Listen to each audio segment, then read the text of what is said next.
Good afternoon, members. When the House rose, we had just concluded debate on the resolution. Prime Minister.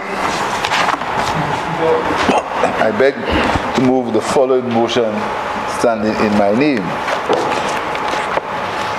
Whereas it is provided by Section 63(1) of the Public Finance Management Act, Cap 1501, the Act, that the Minister of Finance may, by affirmative resolution of Parliament, borrow from a bank or other financial institution for capital or current expenditure of government.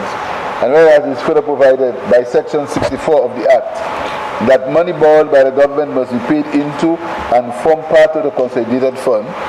And whereas as the Minister of Finance considers it necessary to borrow an amount of $3,704,000 from the Caribbean Development Bank, the bank Special Development Fund Term Cycle Loan Facility to support the micro, small and medium enterprises sector post-COVID-19. And whereas the loan is repayable in 88 equal or approximately equal and consecutive quarterly installments. And whereas the loan payments commence on the first day of January, the first day of April, the first day of July, and the first day of October of each year, after a grace period of 3 years, following the date of the loan, or such later date as the bank specifies in writing. And whereas interest is payable at a rate of 0.75% per annum on the amount of the principal disbursed and outstanding, be it resolved that Parliament authorizes the Minister of Finance to borrow an amount of $3,704,000 from the bank's Special Development Fund 10 Cycle Loan Facility to support the micro, small and medium enterprises sector post-COVID-19. The loan is repayable in 88 equal or approximately equal and consecutive quarterly installments. The loan payments commence on the first day of January, the first day of April, the first day of July, and the first day of October of each year, after a grace period of 3 years, following the date of the loan, or such later date as the bank specifies in writing. Interest is payable at a rate of 0.75% per annum on the amount of the principal disbursed on outstanding. Passed in the House of Assembly. Sorry. We're ahead of my time.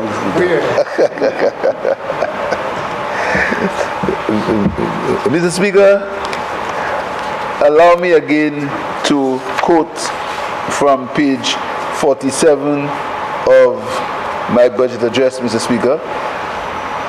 I said at that time, Mr. Speaker, over the years, access to adequate capital has been a major hindrance to the growth and development of micro, small and medium-sized businesses.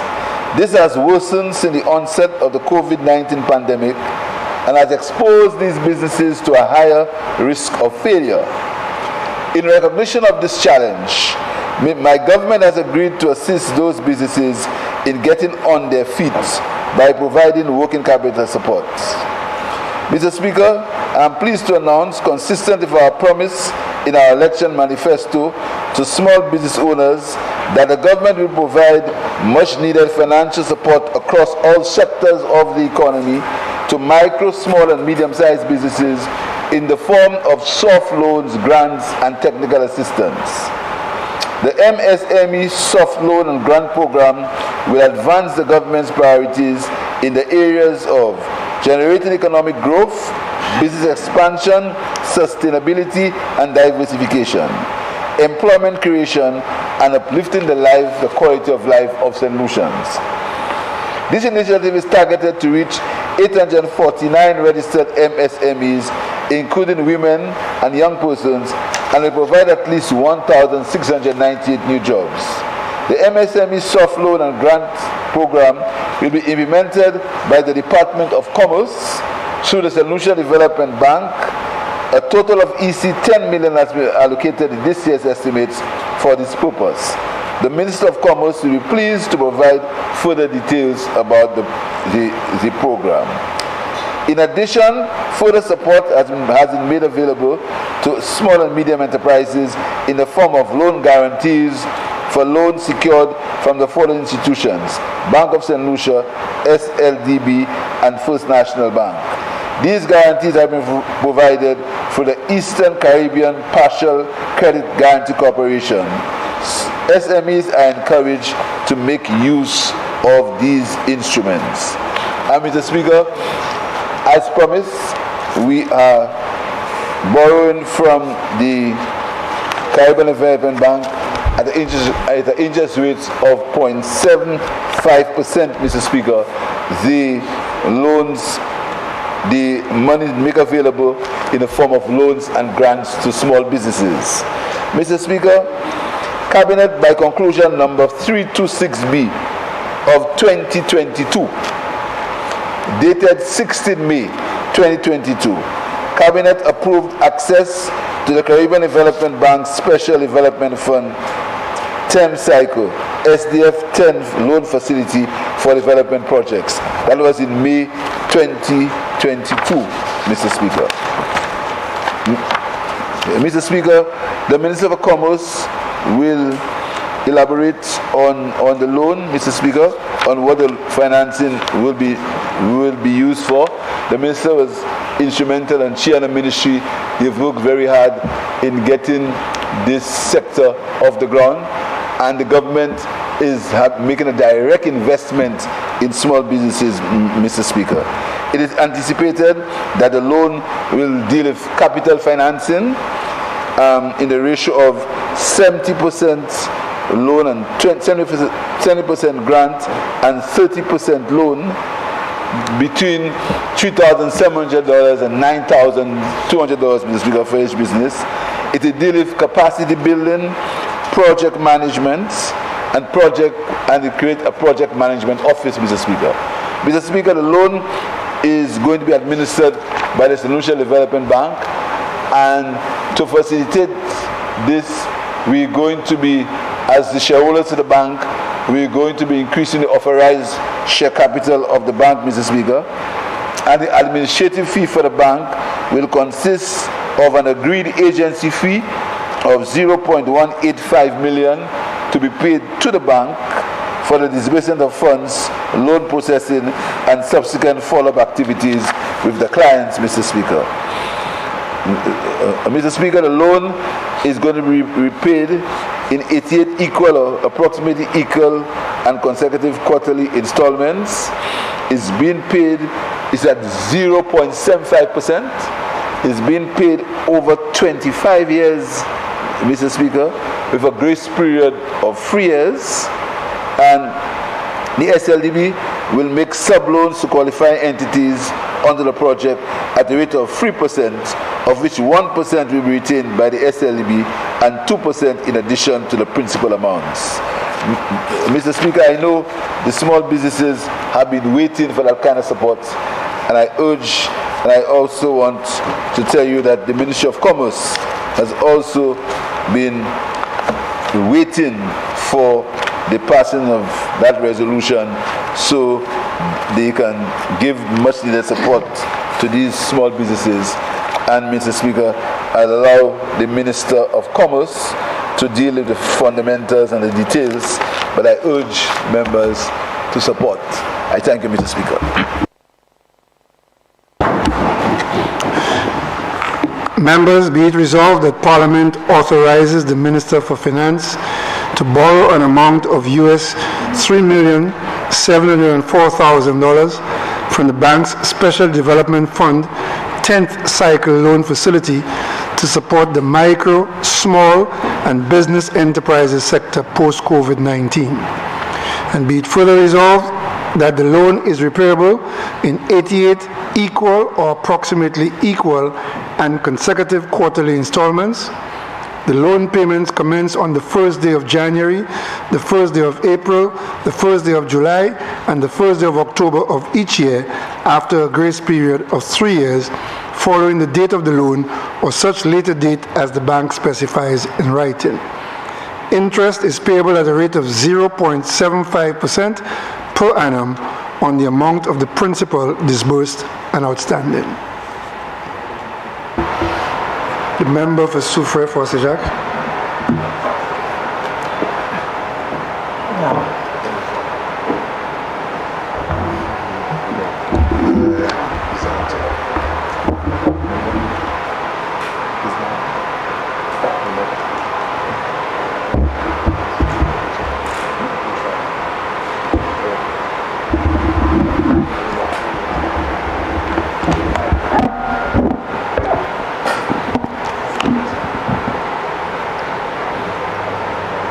Thank you. Thank you, Mr. Speaker. Mr. Speaker, I rise in support of this resolution presented by the Honorable Prime Minister and the Minister of Finance to borrow some $3,704,000 or EC $10 million from the Caribbean Development Bank 10 cycle loan facility to support our micro, small, and medium enterprises post-COVID recovery at an interest rate of 0.75% per annum on the amount of the principal disbursed and outstanding. Mr. Speaker, I'm lending my support to this borrowing for several reasons. Firstly, Mr. Speaker, we all know that COVID dealt a debilitating blow to businesses worldwide, especially micro and small businesses. In St. Lucia, many of our small businesses had to close their doors. They could not meet operating costs. They could not pay their staff. They could not pay their rent. They could not purchase stock. They could not pay their electricity bill. They could not pay the water bill. In fact, Mr. Speaker, businesses were on their knees. They did not know where to turn. And most of them, when you had a conversation with the owners, ended up using all their savings. Mr. Speaker, for those who survived, they had serious cash flow problems, and for them, the future looked bleak. Worldwide, governments responded in various ways to address the situation by providing subsidies, stimulus packages, tax breaks, amnesties, grants and loans at no or low interest rates, and the list goes on. So, Mr. Speaker, in response to this situation, our government, the government of the St. Lucia Labour Party, made a promise to the business community in our party manifesto on page 9, paragraph 12, and I read from that document: notwithstanding the government proposed targeted assistance to small and medium-sized enterprises, a business recovery strategy unit will be established within the Ministry of Commerce to assist by way of special concessions and technical support companies which have been badly affected by the COVID-19 pandemic. End of quote. That is the commitment that was made by the St. Lucia Labour Party before getting into office. So, Mr. Speaker, today, at about just after 4, on the 22nd of November, after 5, this promise is being fulfilled in this Honorable House, Mr. Speaker.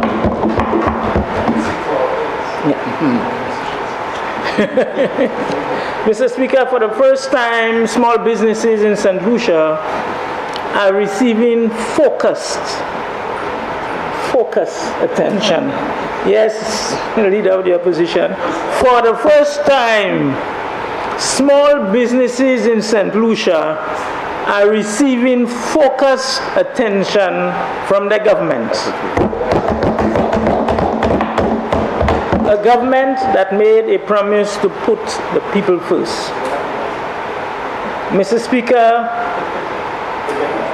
this facility will be allocated for financial and technical support to our MSMEs island-wide. The loan grant facility will be disbursed at a ratio of 70% grant and 30% concessionary loans to entrepreneurs with a viable business idea, whether seeking to start a new business or to expand a current operation. Mr. Speaker, the initiative also intends to provide targeted training and technical support to participants in areas such as financial management, marketing, and development of the e-commerce capacity. This intervention, Mr. Speaker, and several other interventions being undertaken by the Ministry of Commerce, some of them I outlined earlier today, are all focused on preparing small business owners and entrepreneurs to better understand business operations, improve financial literacy, as well as embracing digitization and e-commerce. Mr. Speaker, apart from the Business Forum, the Small Business Development Center has been hosting what we call virtual lean canvas business plan models and design thinking workshops for the better part of this year. To date, we have 62 individuals island-wide who have attended and received certification from the Lean Canvas workshop and are now equipped to prepare their business plans. Currently, a two-day business planning workshop is slated for November 24th and 25th, that is Thursday and Friday, God willing, in Soufrière. That training is sponsored by the Embassy of Taiwan. In addition, there is a design thinking workshop currently underway, which commenced yesterday and continues up to November the 25th. This will soon be followed by another Lean Canvas workshop earmarked for November 29th to December the 2nd. Basically, this is providing you with a snapshot of the pot full of activities planned just within a 10-day period to enable our business owners to be adequately prepared for this facility. Mr. Speaker, just last week, we engaged personnel from the OAS while I attended a workshop in Ecuador. We engaged them seeking additional funding for training in business plan preparation. We think we need to intensify this training in order for us to effectively and efficiently disburse the funds to the business community. Mr. Speaker, under the medium, small, micro digital enhancement program, my ministry is seeking to build e-commerce capacity and digital presence of our MSMEs. Component 1 of the program is now being implemented, focuses on identifying and developing our local digital platforms, readying them to meet international standards as it relates to security and accessibility. Under Component 2, my ministry will facilitate the uptake of these platforms by our beneficiary MSMEs, enabling them to conduct business online, being able to transact digitally across both the domestic and export market. Mr. Speaker, the business world has changed. It is no longer business as usual. To remain competitive, our businesses must now move away from the mere brick and mortar and secure an online presence in the global sphere. Again, my ministry, in collaboration with the Organization of American States, has launched a Women's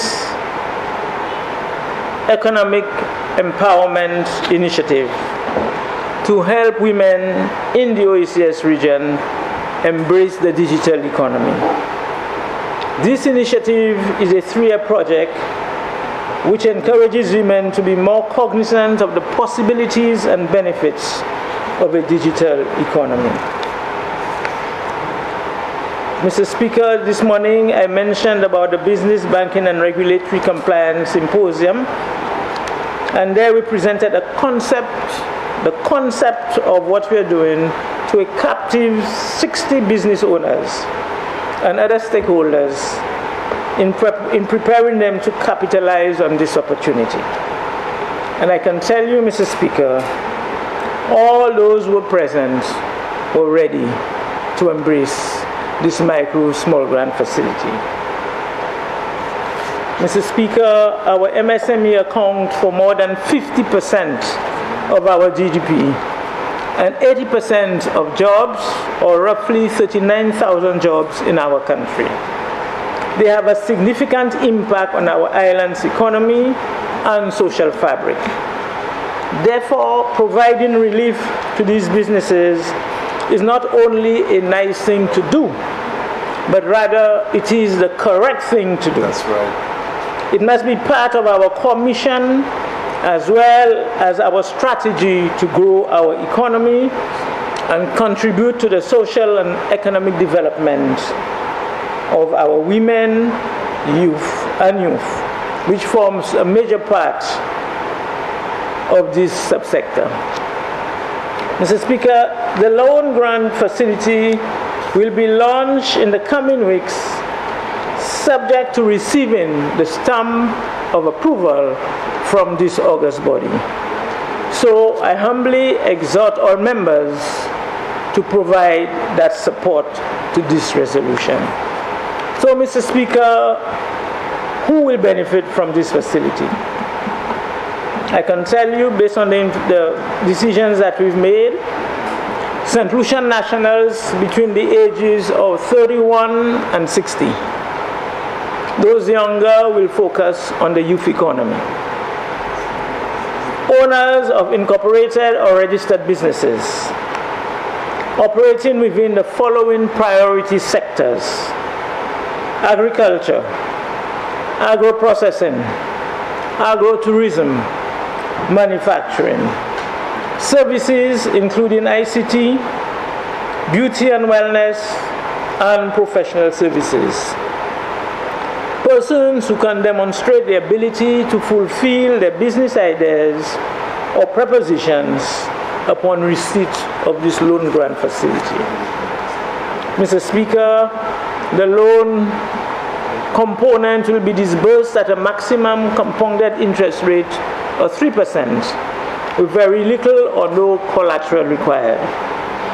This is specifically designed to make the facility accessible and affordable.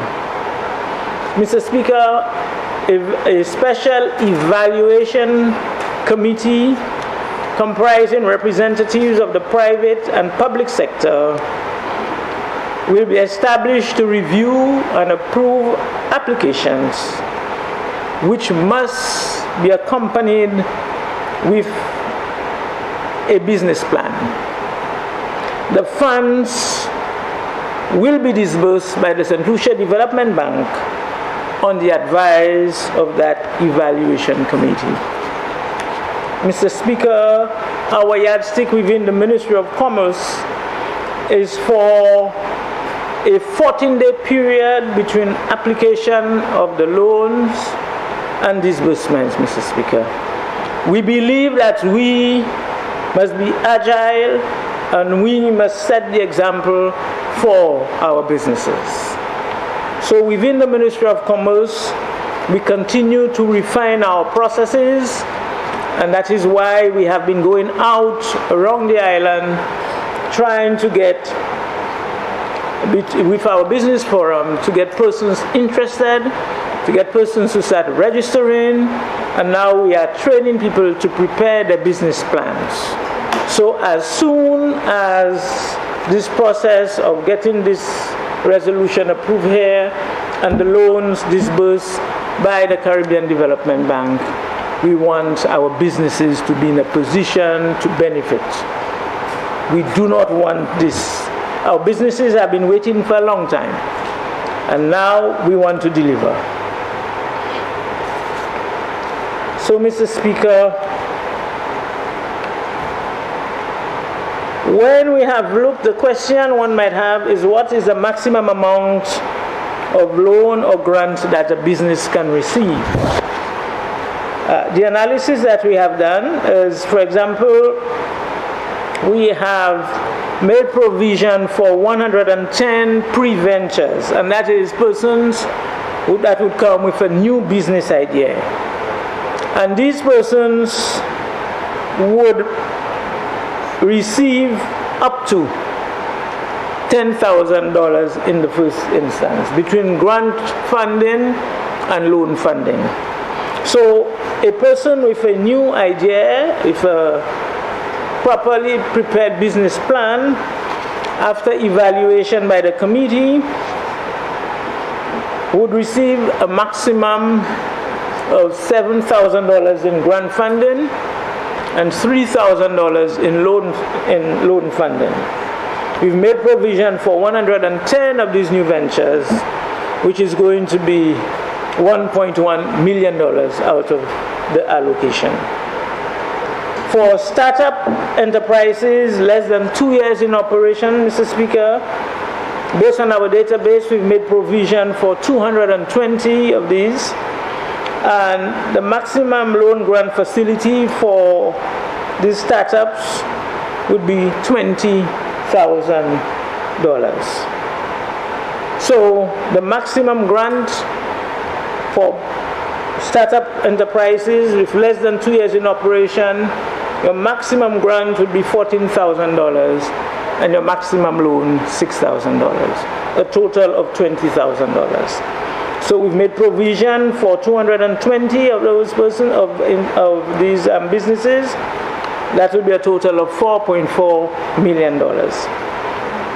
And established enterprises over 2 years, that is more than 2 years in operation, the maximum would be $25,000 in between loan and grant funding, and we've made provision for 120 of those operations, making a total of $3 million. So out of the $10 million, Mr. Speaker, we have made provision for $8.5 million going directly to the business community between loan and grant funding, Mr. Speaker.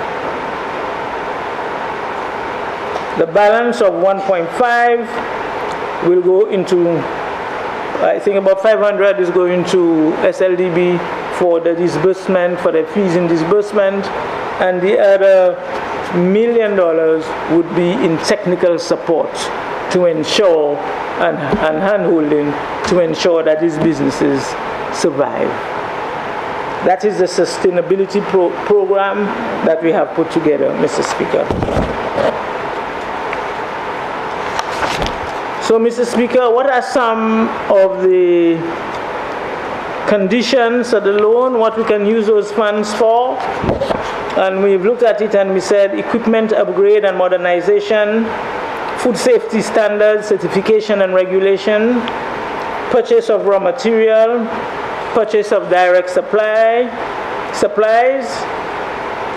acquisition of special purpose vehicles, a contribution to that, and the grant funds can be used to collateralize larger loan amounts within the same targeted areas, technical assistance, marketing services, product and service development, quality and environment systems, retrofitting facilities to attain a specific standard, international food quality and environment standards, training programs, promotional materials such as brochures, catalogs, videos, implementation of IT solutions, example website, e-commerce and multimedia, packaging and design of packaging material, and protection of intellectual property activities, brand registration and patents.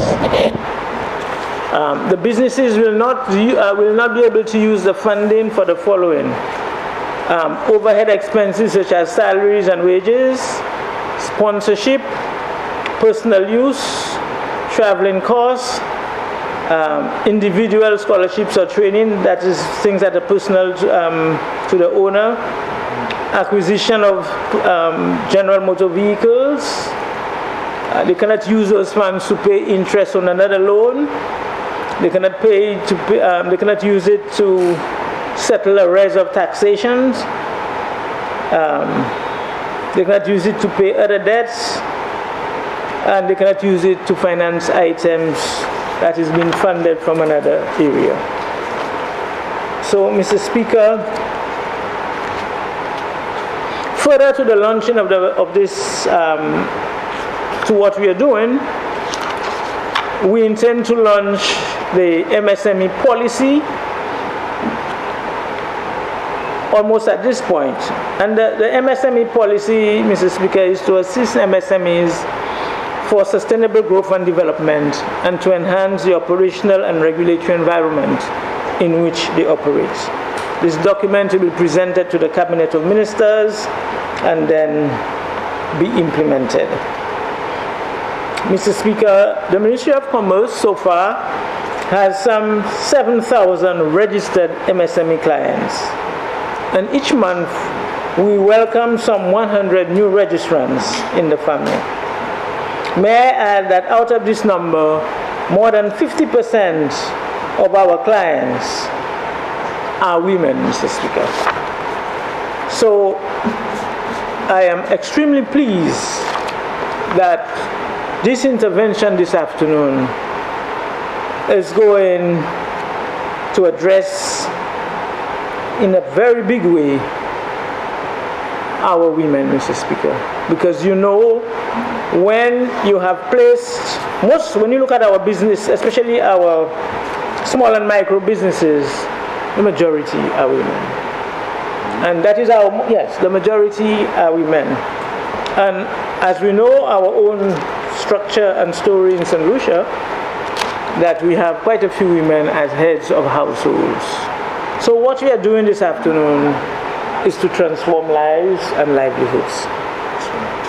Transform lives and livelihoods. So, Mr. Speaker, permit me to repeat a line from a distinguished African author who states, and I quote, "When you do the things in the present that you can see, you are shaping the future that you are yet to see." So this afternoon, I want to say to you that in addition to the members present here, the staff at the Ministry of Commerce and especially the SBDC and Commerce and Industry have worked hard to ensure that this program is a reality. So, Mr. Speaker, today, when we think of what we are doing, when we think of the actions that we are taking today that is going to impact tomorrow, this can be manifested if our micro and small business owners, our small entrepreneurs with 5 or less employees, graduating to become small and medium enterprises, moving steadily along the line from cottage industry to captains of industry, and to move from vending booths to international markets. This is why members on both sides of this Honorable House should give support to this grant loan facility. Mr. Speaker, our actions today that is going to impact tomorrow is evident when businesses become regional exporters after being awarded fiscal incentives by the government. This is why we must help them start now. This is why we must support this resolution. Our actions today that is going to impact tomorrow is highly evident when our government allocates $500,000 for the operationalization of the National Agricultural Diagnostic Facility to ensure conformity to standards in the agricultural and manufacturing sector in terms of our agro-processing, in order to guarantee food safety, food security, and increase competitiveness of compliant to St. Lucian products in the domestic and regional market. Mr. Speaker, By supporting this resolution and this grant loan facility, we are investing to improve the business ecosystem. Mr. Speaker, our actions today that is going to impact tomorrow is when our government continue to invest in Export St. Lucia to source new markets for our local goods and services and increase the volume and value of our export. That is why members on both sides of this honorable house must make this technical and financial support available to our small businesses. Mr. Speaker, action today impacting tomorrow is when our government come to this August chamber to seek approval for a loan of $10 million to resuscitate our MSMEs, which are the backbones of our economy, to give them the opportunity to survive and to grow. Mr. Speaker, I take this opportunity to thank in a big way our Honorable Prime Minister and Minister for Finance, a visionary leader, for his intervention in expediting this loan application process. And I applaud him for his unwavering support for the business community. Mr. Speaker, this government promised to put our people first. This resolution before us is evident that this promise also includes our micro and small businesses. Mr. Speaker, let me close by thanking the business community, especially the owners of our MSMEs, for their patience, tenacity, and perseverance. Today is a momentous occasion for our MSMEs. Your government has kept its promise and placed you first. So, I look forward to political colors and personal persuasions being set aside as we unanimously approve this loan grant facility for our micro and small business sector. They really need it and deserve all our support. May God help us as we try to bring new energy in our small business sector. I thank you.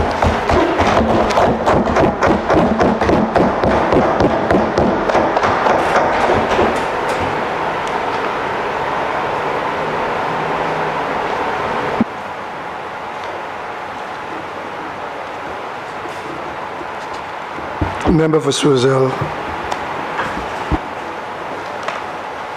Thank you, Mr. Speaker.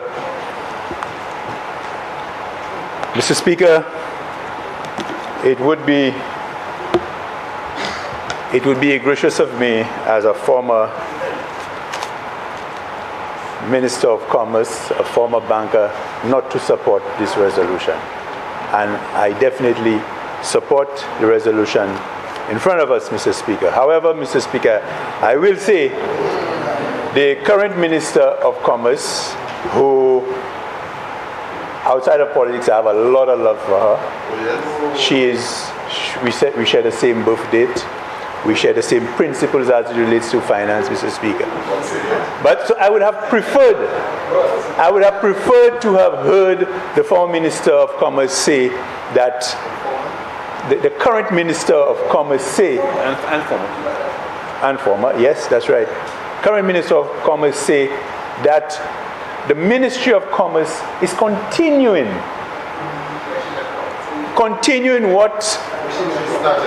what was done by the former Minister of Commerce in 2019. And I say so, and I was a bit disappointed, and I'll tell you why, Mr. Speaker. Because, Mr. Speaker, you would recall, in November 2019, we came to this House and we passed an amendment to the Finance Act, particularly to assist the service sector. And you would know in the past, it was only the tourism sector, the agricultural sector that were benefiting from various incentives.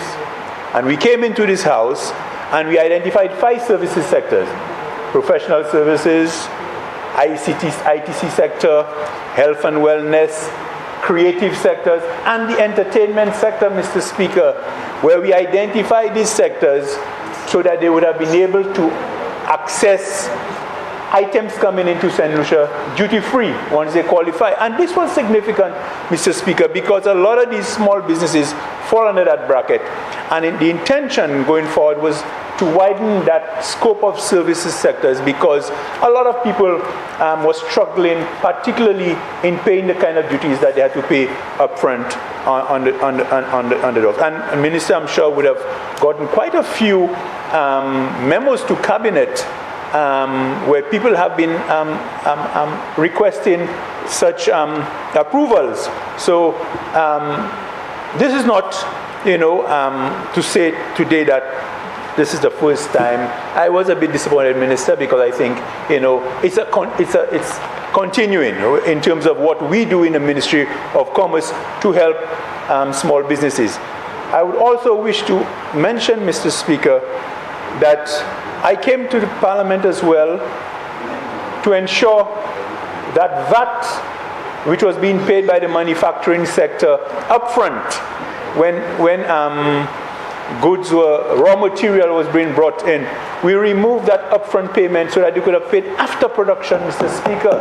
And that was significant because the manufacturers were complaining that that upfront payment was a bit, strenuous on them.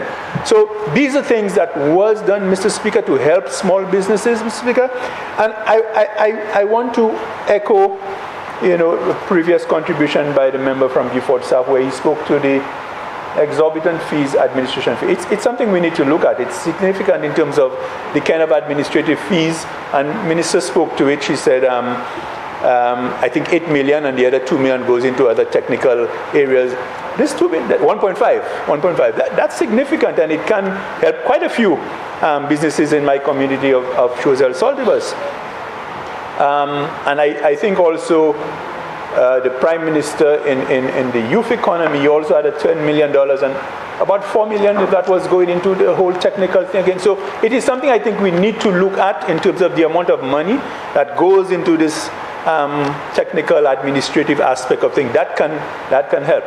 But I think this is wonderful. I'm looking forward to a lot more than that, because we have a lot of young people who now want to be their own bosses, and they want that kind of support from, and particularly in post-COVID, we have a lot of young businesses that are suffering. And I want to make a plea, Mr. Speaker, if you allow me this afternoon, for the government, and particularly the Minister of Finance, to look at a matter which is hurting quite a few small businesses, if we can call them that, the vendors, the Malawi's. When we have entertainment activities, when we have big shows, the amount of things that these promoters have to go through. First of all, they have to ensure that they don't owe inland revenue. That's one of the requirements. It's not anything new. It has been there. But I think post-COVID, we need to look at providing a sort of a break. Because don't underestimate the dependency on a lot of vendors outside of these shows. Okay, it's significant. And without these shows, they don't make a bread, or they make less bread. So I think we need to look at maybe,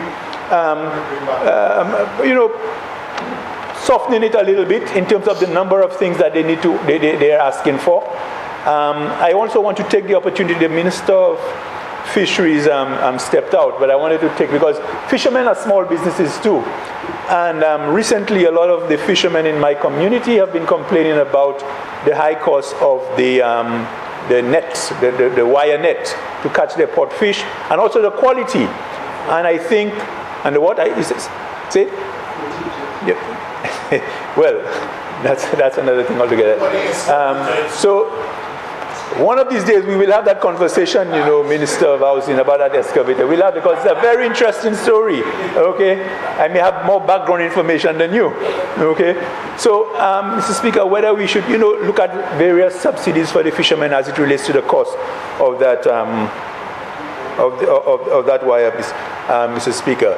So I'm looking forward, Madam Minister, member for Soufrière Foncé Jacques, at the business forum, which is going to be held in Choiseul on Sunday, and I expect quite a few young business people from the community to attend, that they will be, be in a position to qualify for assistance under that facility, and that the process is very equitable across the board. So that being said, Mr. Speaker, I support the resolution in front of us. Thank you very much.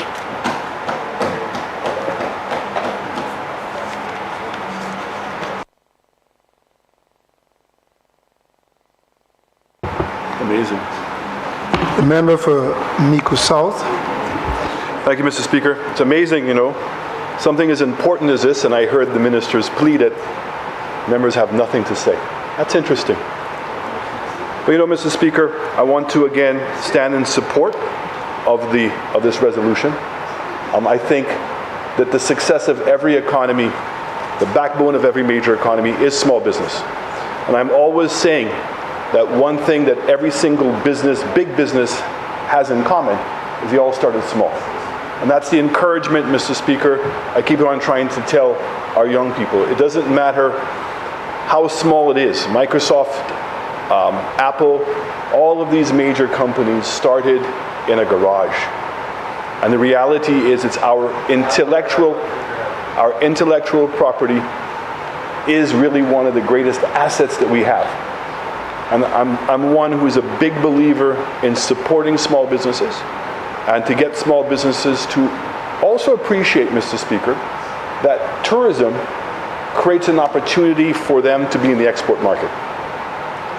Because here it is, we have foreigners who are coming to our doorsteps with money in their pockets and the opportunity to brand our products. And that's why the taste of the St. Lucia program that we had, of branding all of our products under a singular brand and making sure that when persons come to St. Lucia, that they're able to taste and listen and feel the vibe of all of these things that we're producing. I also speak a lot about Tortuga Rum Cake, which was a small business that was started in Cayman and eventually became now an international business. And it's not just limited to products that we produce, it's services that we provide. And again, the opportunity of taking advantage that the global economy, Mr. Speaker, has moved in our favor. It's moved in our favor, Mr. Speaker, in the sense that persons now are working out of office, and that levels the playing field. Ojo Labs is an example, Mr. Speaker, that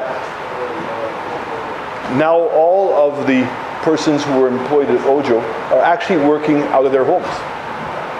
I believe that that's one of the reasons why they gave up the space, and I think that ITEL BPO is going to be taking over that space to expand even further.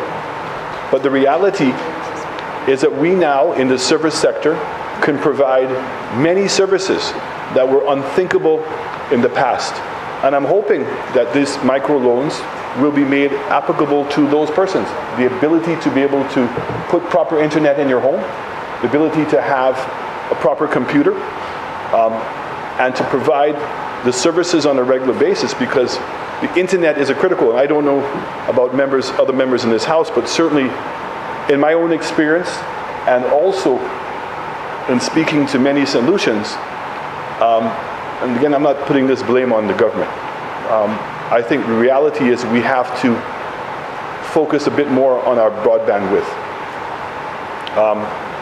It's very frustrating to be able to conduct business on the internet in this country. And I think it's not just St. Lucia, but many other countries in the Caribbean experiencing the same thing.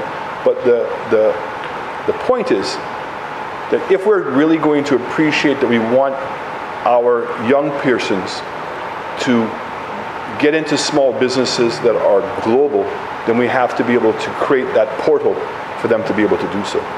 Mr. Speaker, the other thing I would say to you is that, again, I was a bit disappointed in the minister saying this is the first time we're focused on it, because I think that was more of a slight on her rather than on us.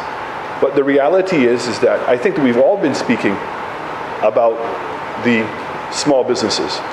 But what's key to small businesses is the disposable income within our economy.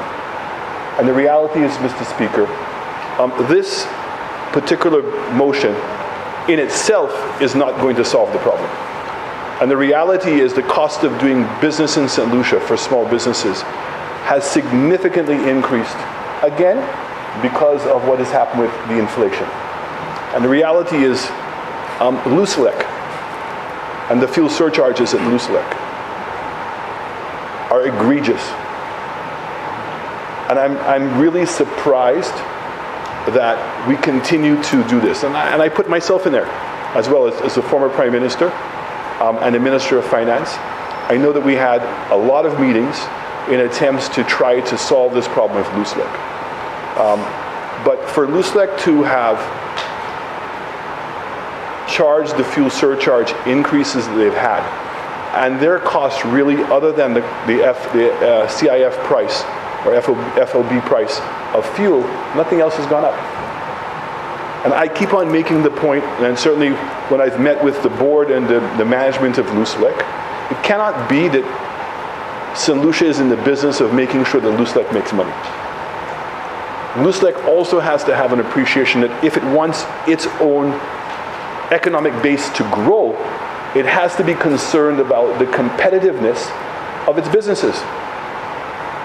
So, when I speak to small businesses right now, and the substantial increase in the cost of electricity, and particularly on the fuel surcharge, that it is egregious. And it's very, very difficult because it adds no value to your production. It doesn't matter. I'm talking about the surcharge at Lucia. I'm not talking about that. I'm saying that we have to go back to the table and renegotiate with Lucia because the deal on the table is not working. In fact, it's working for Lucia. And the reality is, and again, I don't want to ever be considered being hypocritical because, like the former Prime Minister from Mico South indicated, there are things that I've said consistently. And the reality is that government benefits, Vieux-Fort South, my apologies. Thank you for the correction. Government benefits from what is going on at Lucia in the form of shares and dividends. We obtain anywhere between $8 and $12 million a year in dividends. And the question is, should that money be going to the consolidated fund to help pay for recurrent expenditures? Or is that money that's better used in capital investment or even in terms of subsidizing the cost of electricity to our productive sector? Because the reality is our productive sector is going to struggle to compete on a global basis. And we're going to struggle to provide quality products at a good price if a significant input price is electricity. And the other one is really the end of the day, and I appeal to all members in the House, that there needs to be a focus on growing this economy. And growing that economy is putting monies in people's hands. And the reality is I think that we're falling behind. And in speaking to small businesses, speaking to large businesses, everybody is saying that consumption is down. Now the reality is we can put as much money we want into small businesses, but if the opportunity for them to succeed is not there, it's going to be a difficult track, and they're going to fail. So the reality is, Mr. Speaker, because of what's taking place globally, and I heard the Prime Minister again ridicule the suggestions that we had made. It wasn't about solving, you can't solve the global problem of inflation. That's out of our control. But the reality is what you can do is to soften the blow here.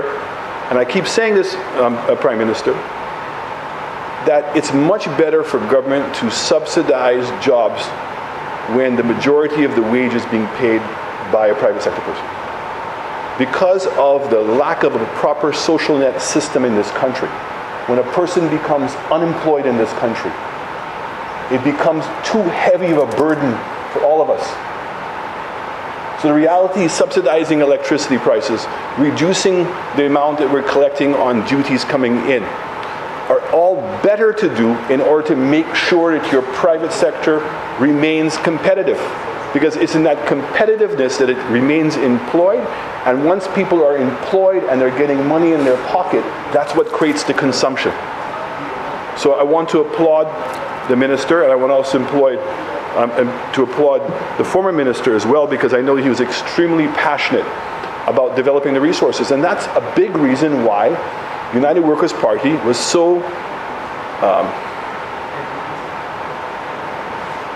strong, so adamant on bringing back the Development Bank. Because the Development Bank is the proper mechanism to have done that. And I only wish that instead of creating a new youth economy, which I think is very important, that we should have saved the money administratively and pumped that money through the Development Bank and grown the asset base of the bank. When I talk about the asset base, I'm talking about the human asset base of the bank, in order to facilitate that. But again, I fully support this, but I'm also hoping the commensurate policies to continue to grow our economy, to make sure that there's consumption, to do the things to allow small businesses to compete on a global basis are also going to be taken into consideration. I thank you.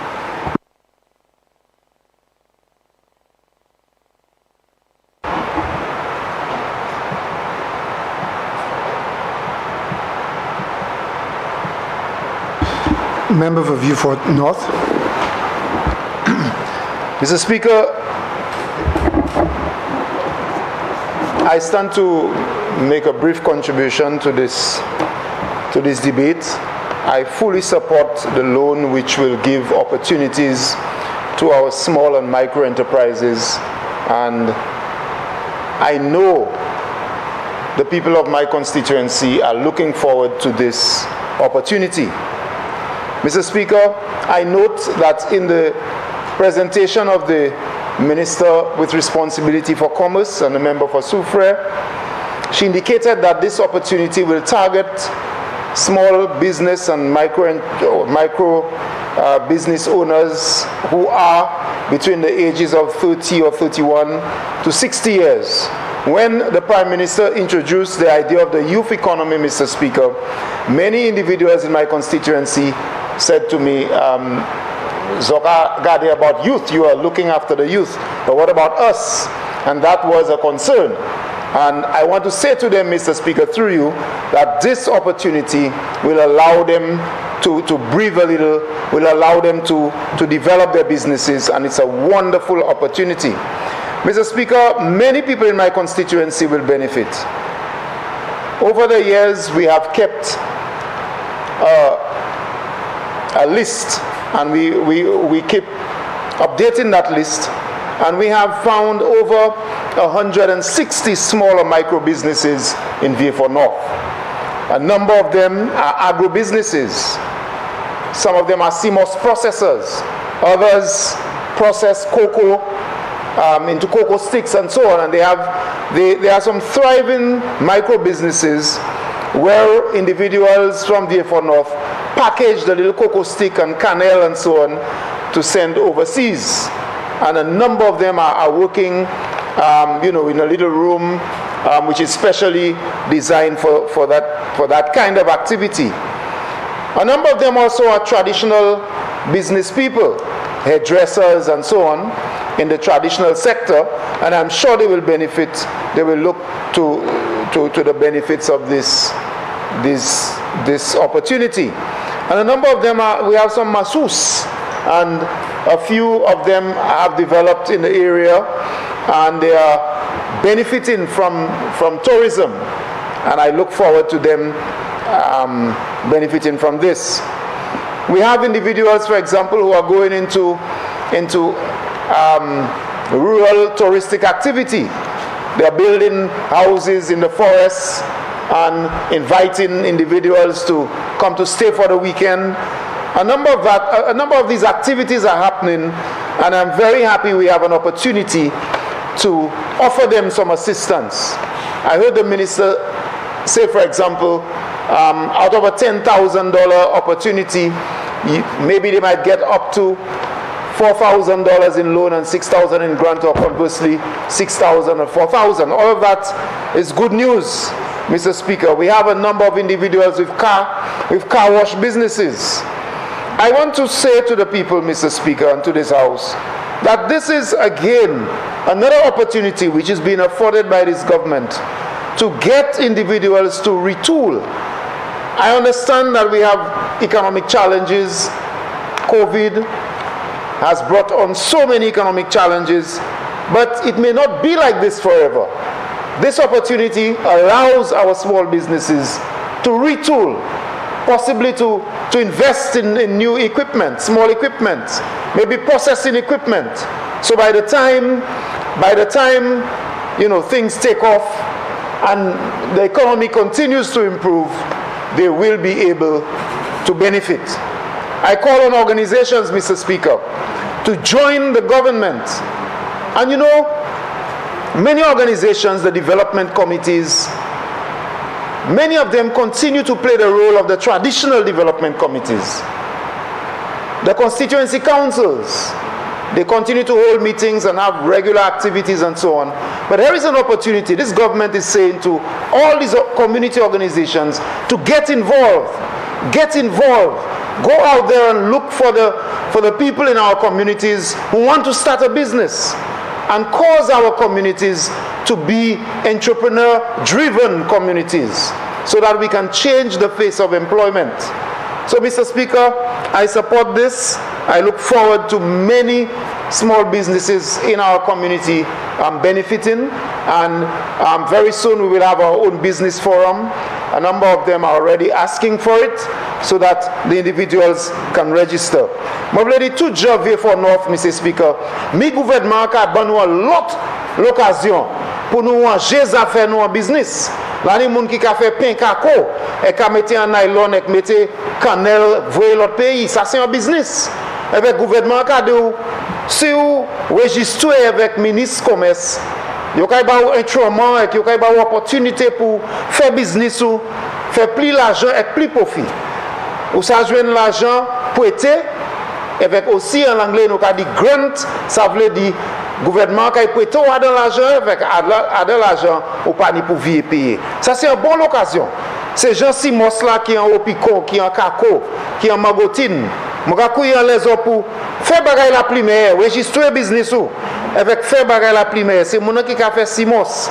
C'est mon qui a fait chiver avec tout bail comme ça. Là les moun qui ni kawash en vieux fort neuf. Là les moun qui a fait manger. Nous ni primaire manger en whole sud pays, Mr. Speaker.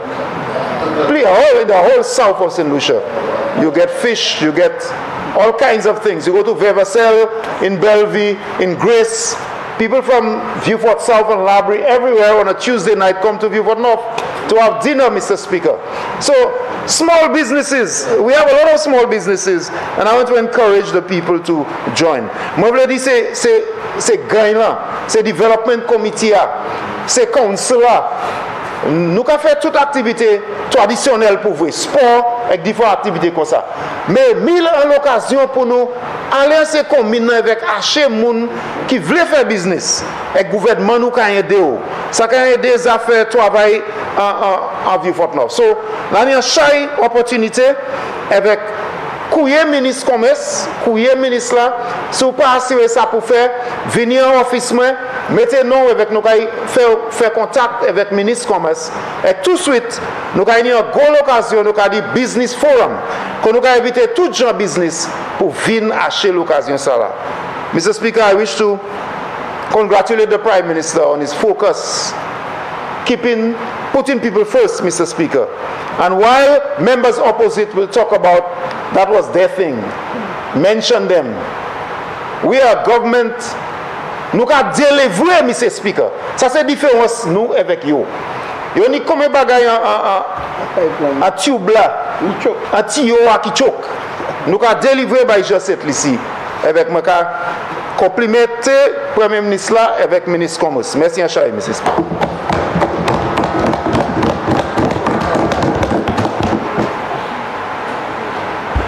Member of Castries Southeast. Thank you very much, Mr. Speaker.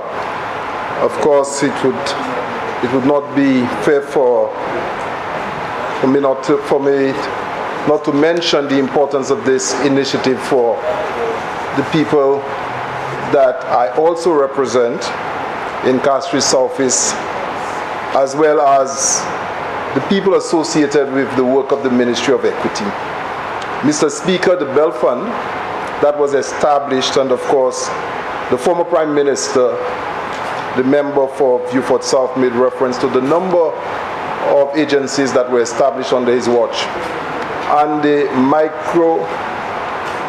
micro loan business, the James Belgrave, is so important in the scheme of things, and we have not put on display the extent to which James Belgrave has contributed to the economy. There has not been any study on it. But there are a lot of flourishing businesses around Castries, and they started off with James Belgrave. There are many, many, many successful businesses, and that's where they started. But sadly to report, Mr. Speaker, that James Belgrave under the past administration was allowed to get rejected or thrown out or deregistered, and currently through the Aegis Chamber we are trying to put it back. Not only that it was deregistered, it was also placed on the 3rd floor of a building in how do you call it? Not Blue Coral, that is Gablewoods Mall. Gablewoods Mall on the 3rd floor, and you only have access to 3 flights of stairs. And downstairs that building they put fast cash. Oh my God. You know, so you know. Beg your pardon? Where was it before? Okay, it was wherever it was in Leslie, it was more accessible, and of course it used to be somewhere by Bernard's Hill. It was closer to the business area where ordinary people could have access to it. But I rise to speak to the essence of the presentations made here today, Mr. Speaker. Mr. Speaker, this discussion sometimes sounds very mechanical, like we are just doing things. We are organizing small business. We are coming here to package to take care of vulnerable population. These initiatives are wrapped with one, we understand the dignity of our people. We believe they have a right to survival, and we love them. So this is about caring for our population. Sometimes when I listen to how it's being presented, the people may just believe that is the rudiments of just sitting down in cabinet. No, there is a passionate concern for the ordinary people of St. Lucia by this government. And when we sit and we leave nighttime, late at night, is because we are planning to care for them. The people must know this. And therefore the presentation made by the 2 presentations made today as it relates to vulnerable people as well as small businesses, this is a gift. This is our concern. This is love for our people. And I tell St. Lucians, as I've experienced, I'm not a business person, you know, trained as a surveyor, but I admire business people. Well, I offer service, but those persons who put their trays by the market and they consistently put it out for day in and day out for many years, I admire them. I tried when I was younger to sell Akis just for the summer, and I could not even spend a day because I used to hear the fellas playing football by Marsha, and while I sit down by Chaussee Road selling Akis, I would sell it quickly as possible. If it's 10 for 1 cent, I give more, so I could go and play my football. You know, when I get home, my mother used to say, "Monsieur Wafin Van." When she checked the money, she would know what happened. But I'm saying that I admire people by the market, disciplined day in and day out, selling to make a living. And there is a love for our people. We admire them. When we pass by and we watch them doing their thing, we have a love for them and we want to help them. When we pass and we see the small shops going through their struggles, we sit in cabinet, we reflect on them, we care about them, and we prepare for them, and we offer because of their dignity and their rights as St. Lucians. Their rights. So nous pas venir faire la charité. Ba yo, nous pas venir faire considérer c'est un bagay nous ka just faire comme nous ka faire ba yo parce que nous croit yo ni un droit oui sauver et nous aimer pays cette ici. C'est important, and it is very important because we want St. Lucians to appreciate what we're trying to do, and we also want them to accept it as a right. They have a right to be served. Because somehow or the other, when I grew up in this country, there was a time I thought that it was only some set of St. Lucians that had to be served. And sometimes when you at school, you saw the behavior of certain persons at school. I met them. And there are some behaviors I've seen in politics. It's not new to me. I saw it at school. I saw the same behavior at school. About certain things. Something about some philosophers say that we grow old, but we do not change much. And sometimes I tend to believe it. You understand? But it's important for ordinary St. Lucians to understand this today. That the presentations and how we catering for them, we're not doing it mechanically, like moving our seats like just for by you. No. This thing is wrapped with love, caring, their dignity must be intact, and their rights. Their rights. And I dare say, if you fail, do not worry, try again. Because sometimes our people are afraid, especially young people are afraid to get on to try something because they're afraid to fail. The biggest fear sometimes is to be afraid to fail. You try and you try again. And Mr. Speaker, more concerning for me, based on my recent participation in the OAS, listening to a presentation by one scientist who said that currently machines are responsible for approximately 40% of labor and humans are doing 60%, but by the year 2030 it will be 50-50. It means, therefore, the world is changing as it relates to machines, and somehow the other COVID has actually caused certain professions to disappear. I know the Dominican Republic is doing a study on it to find out what jobs have disappeared as a result of COVID. But COVID has messed up the economy that some jobs will not return. Some businesses will not return. Our people are coming to us because they want to be employed. And the best and most dignified way to deal with poverty is to give persons jobs. That is why I heard the member for the leader of the opposition said that we must grow the economy first to take care of the poor. If you have no people, you can't have no country. If you can't take care of your people, what do you grow? You must do both. Both is necessary. You understand? If you have a home with children, you must take care of your children and you must still go to work and provide and pay the bills. You cannot say that I'll go to work and leave the children hungry. No.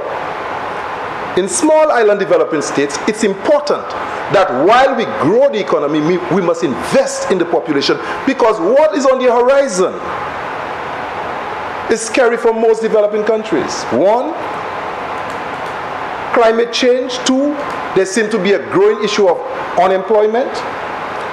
We're likely to see a lot more professions disappearing, and the new professions that come in on stream as a result of the big data, we must prepare our population for taking advantage. How best do you do this? You must invest in our population. So the small business support, this is not about the construction of hotels. That is needed, I understand that. But this is different. This is to the heart of the population of St. Lucia. This is the heart to our development. This is to the security of St. Lucia when we do such investment. And I want to applaud the Prime Minister and members of Cabinet for doing it with the love and the passion and understanding that we care, we love, and we want to maintain and in some instances restore the dignity and pride of St. Lucians, especially ordinary St. Lucians, because they have a stake in this country. Thank you, Mr. Speaker. The member for Babino.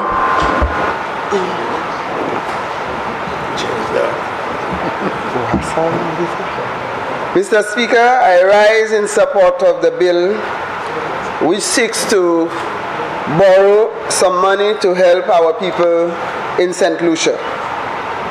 I say this, Mr. Speaker, when I followed in the footsteps of my fellow Minister of Commerce in organizing the business forum in the Constituency. This activity was attended by approximately 80 persons, and we had a large turnout from the Babono constituency. Many of the small business persons did turn up for this activity. And we combine it with what we call the Funders Forum, because many times we talk about some new initiatives, but we may not have the capacity to implement them. And in looking at business, we also look at where would we source the funding. But this bill here, Mr. Speaker, it touches on 3 of the departments under my watch. We spoke of women, and we have noticed that the trend globally is if you need support, you have to respond to the source of funding.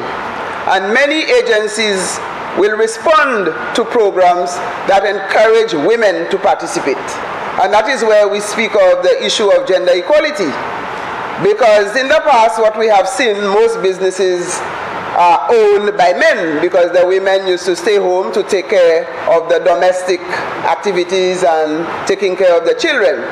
But now we have seen women branching out into the world of work, and they have become very successful business people. So in that case, we are seeing that this opportunity opens the door for women to participate, and I applaud that. Gone are the days when persons who have graduated from school would sit home and send their application seeking jobs and waiting for a response from the employer. Now you have to create your own jobs, because you will stay there for days and weeks and months, and you may not even get a call acknowledging your application. As Minister with responsibility for the public service, Mr. Speaker, I want you to note that we have over 3,000 applications in the public service, persons who are applying to be employed in government. But the government service, the public service, is almost at its neck. The last government did do some good padding just before they left, where they put in some good friends, family, and so on. And as a result, there is very little breathing space to recruit new persons in the public service. So therefore, I see the opportunity for business as the alternative, especially for our young persons, to create their own employment. Mr. Speaker, this bill also speaks, when we speak of employment, to the Department of Labor. And recently I attended a meeting in Jamaica where we looked at the Canadian farm workers, where we send St. Lucians to work in Canada.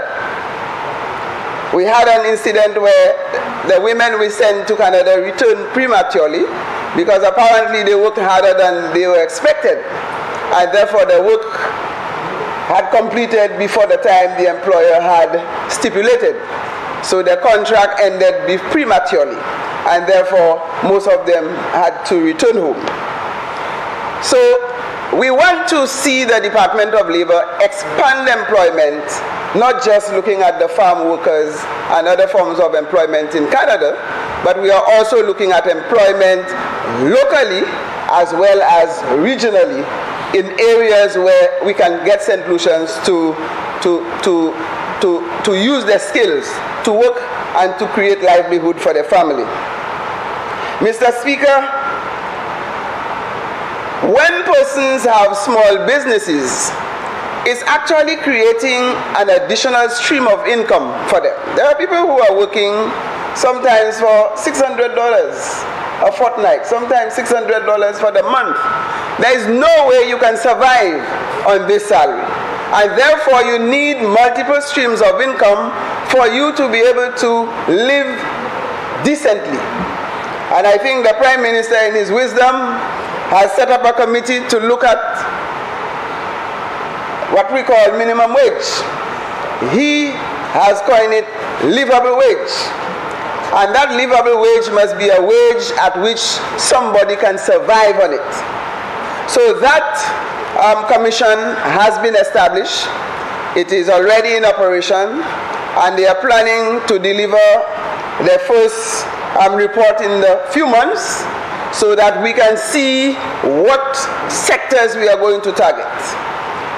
Many constituents come to my constituency, Mr. Speaker, and when I help them try to locate areas for employment, one of the things they do tell me, which I find is very strange, that they do not want to work in the hotels. And when I asked them why, they told me, well, the time of work, they have their family. They don't want to leave the hotel that late or go and work that early because their children will suffer, their families will suffer. So sometimes they have to sacrifice work in order for them to protect their family. So if they can go into small business where they have their own business and they can manage it at their own time, they will be able to support their family as well as creating income and employment for them. Mr. Speaker, what I find good about this program and this bill is that the Ministry of Commerce has indicated that in setting up small businesses, they are going to take persons who do not have any business and help them register. And when they set up the business, walk them through the process, not just giving them financial support, but ensuring that they become successful. They will help them in marketing. And this is what some of our people really need, because they do not want to be dropped out there starting a business and then the business fails. And with this, I applaud the ministry. I support the essence and the genesis of this bill so that we can create employment for our people. The government has targeted 3 critical areas of employment.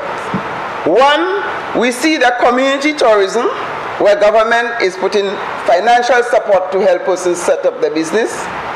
We have noticed the youth economy is another area that targets the young persons, and now the small business under the Ministry of Commerce. So we have several avenues where persons can explore to set up their own businesses. And businesses are not things that you will say, if I am not working, then I can set up a business. You could be working and still have a business. And sometimes the business that you set up outgrows your normal form of employment. So you may have to give up your employment and run your business as a full-time affair. So with this, Mr. Speaker, I applaud this bill. I support the vision of the government and the Prime Minister with the strong support from the Ministry of Commerce. My colleague minister is adamant, and I am convinced that she is going to make it work. And with the support of the public, we are going to see a large number of persons taking on this advantage of this offer, so that we can put our young people in employment. We can put our single mothers, our single fathers, we can put the women in employment, and therefore this is going to stimulate the economy for greater growth in our country. With this, Mr. Speaker, I lend support to this bill.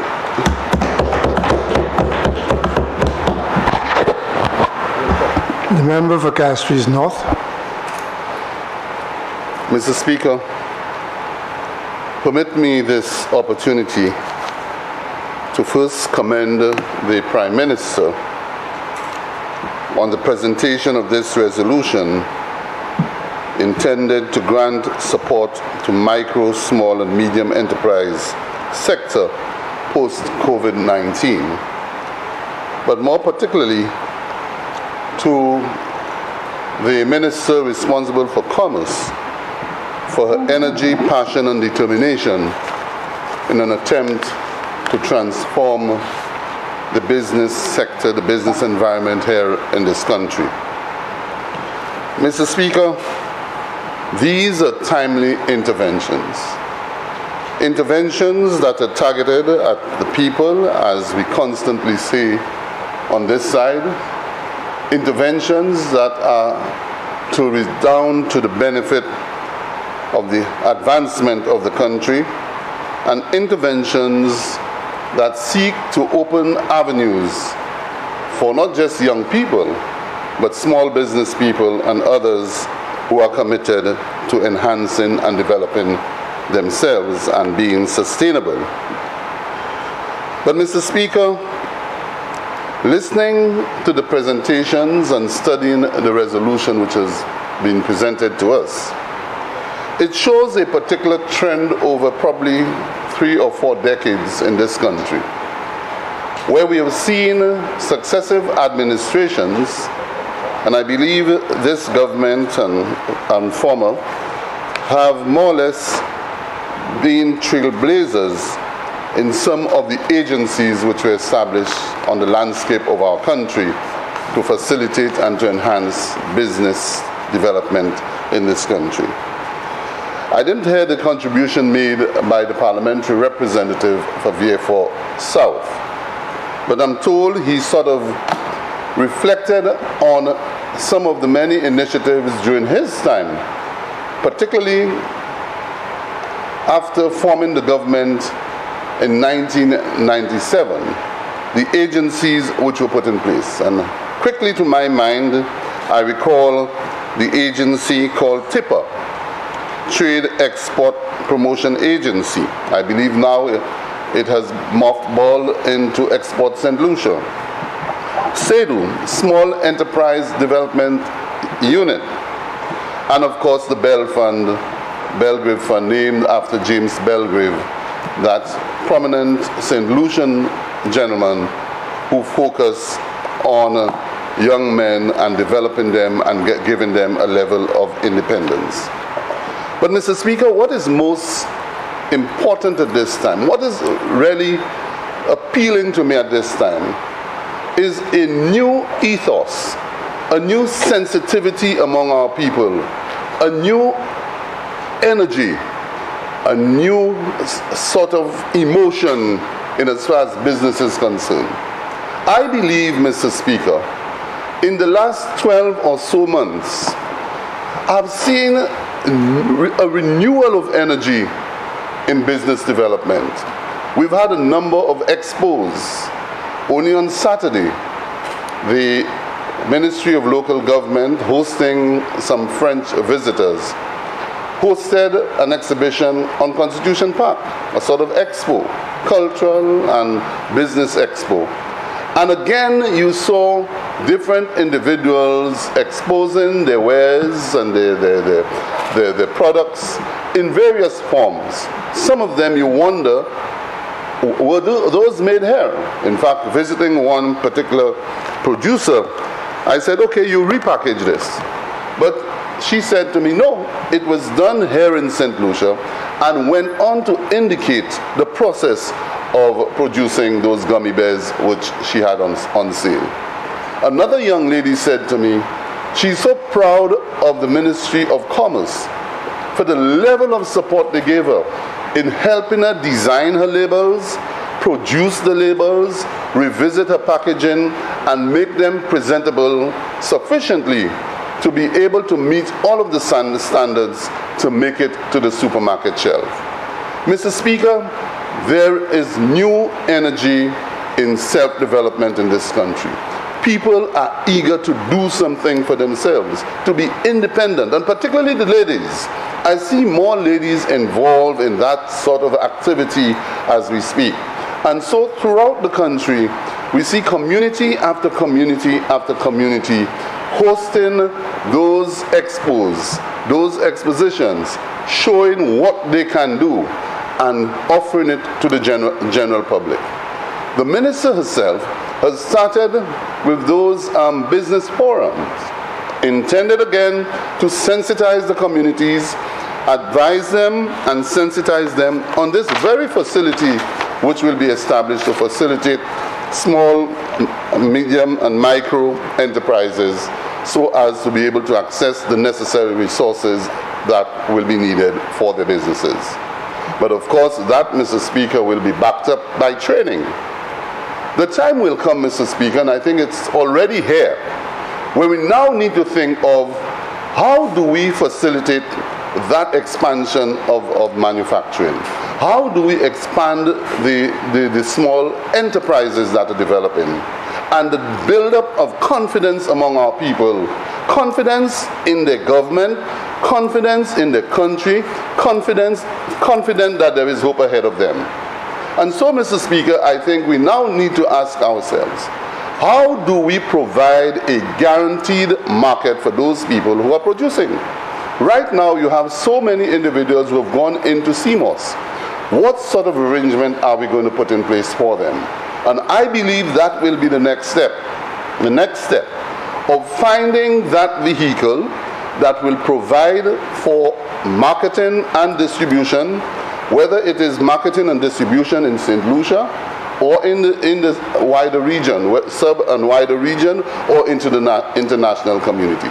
So just like bananas and the model of the banana industry when it was established, and that is, so you produce bananas as a farmer, you are certain that the cooperative, which was the St. Lucia Banana Association, would purchase those bananas with a ready market through geese who would market and distribute those bananas in the United Kingdom. And all you knew was that if you sold today, you'd receive your money in cash in your bank account or in your pocket probably a week or two later. And that is the assurances we need to give to those producers now, because as they continue to grow, they will be looking for those avenues. The other thing, Mr. Speaker, that we need to deal with, I heard one member speaking about loose leg and sitting down with loose leg to negotiate and to get a better deal. Mr. Speaker, that will be dealt with through the new electricity legislation. Okay? That will be this will be settled, because it is not about sitting down and discussing with loose leg. It is a regulatory environment. You cannot alter rates just so. You need to sit down. There's a regulatory authority, the National Utilities Regulatory Commission. They will then, based on the new Electricity Act, be able to negotiate and set the standards for loose leg and any other independent power producers under the new Electricity Act. So, Mr. Speaker, so we need to find a way to provide an avenue for those producers. But again, the guaranteed market. I believe, Mr. Speaker, and earlier on, the Prime Minister spoke of the belle fashions and majestic industries. I remember in my time, one of the proposals that I made regarding Majestics was to take on the old Majestic building at Bizet, at Vidbutel, transform it into an incubation center, and to provide an opportunity for small business people in that incubation center, and to let the small businesses start there and grow out of it into bigger environment. In that case, to give them a subsidized rate that will allow them to germinate and to grow before you transplant them into a bigger area.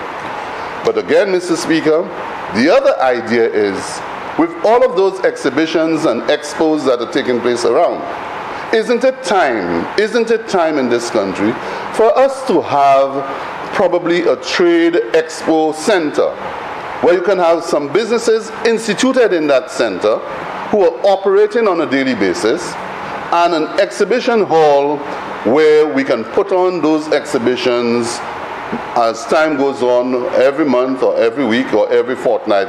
So we give opportunity, we ventilate for our small business people an area where they can expose their products, their wares, etc., to the general public. So we have gotten to the point where I believe we are making some strides. We are making some headway, and we now need to think beyond. What do we do to give some level of guarantee at a Lucian Trade Center, a St. Lucia Trade Center, an exhibition hall, incubation center, all in one, where you can give those small ones who are just coming up, who need that seed support, to find a little hole in the wall. Not too much space, the size of a tent, but giving them the opportunity to be able to expose themselves, have that opportunity to start their business, and as they grow, to move on. So I believe, Mr. Speaker, that this resolution is one which must be accepted and embraced as it is for what it is worth. I have heard on many occasions when the youth economy was launched that there are those who are saying, well, why launch another program? Why launch another program? The St. Lucia Development Bank is there. There's a window at the National Bank. Well, the St. Lucia Development Bank has a window for young entrepreneurs. But guess what? In the last 7 years, Mr. Speaker, thereabout, they've hardly been able to utilize the funds. The funds are sitting there, but because the terms and conditions for accessing the funds are so stringent, young people cannot accept the money. What this government has done, Mr. Speaker, is not just to launch a program. It's not to just launch a program without a framework, without the necessary regulation, without the necessary legislation. This government has launched a youth economy agency with legislation, dedicated legislation for young people. It is not a little window, and when you get there, you get the same treatment as if you're going to a commercial bank. It must be an environment which is encouraging, an environment which is enabling, an environment which provides the empowerment for young people to feel comfortable, to go into that agency, to be able to present his or her case, and to know that the conditions and the terms established in that agency allows them to access funding for their business. But all of this, Mr. Speaker, will come with a number of things. You create the architecture, you have to put in place the guidance and the counseling and the necessary financial support through the agency to make sure that it moves on. And the same thing applies to others who may not be youth, but in this case, for small, medium, and micro enterprises, to give them that added opportunity to be able to access, but to give them the guarantee of marketing and distribution, an opportunity if it means getting an incubator to start up that business, but also an opportunity for others who may not have a place to start up, but who can access the exhibition hall and to put their products on display. I believe, Mr. Speaker, we have a few opportunities. The very building that Majestics occupied may be one, which can be redeveloped into that sort of center. Next to it, I'd written to a former Prime Minister to say, let us buy the adjacent land and expand it so we can have one big exhibition hall. I wasn't responded to, but that would have worked in an environment where you can have this big exhibition hall and incubation center for the development of small business. The other one, Mr. Speaker, that is another opportunity. There are some tents that were invested into being rotting away somewhere. Wasted money, wasted resources, millions of dollars. Huge tents, just sitting there for nothing. Nothing is happening in them. Take them, locate them in a place that is accessible, and have it as the commencement of your exhibition hall or incubation center that gives opportunity to the people who need access to those facilities. And so, Mr. Speaker, I want to commend the Prime Minister and to encourage the Minister for Commerce in their endeavors, and I fully support this resolution. I thank you.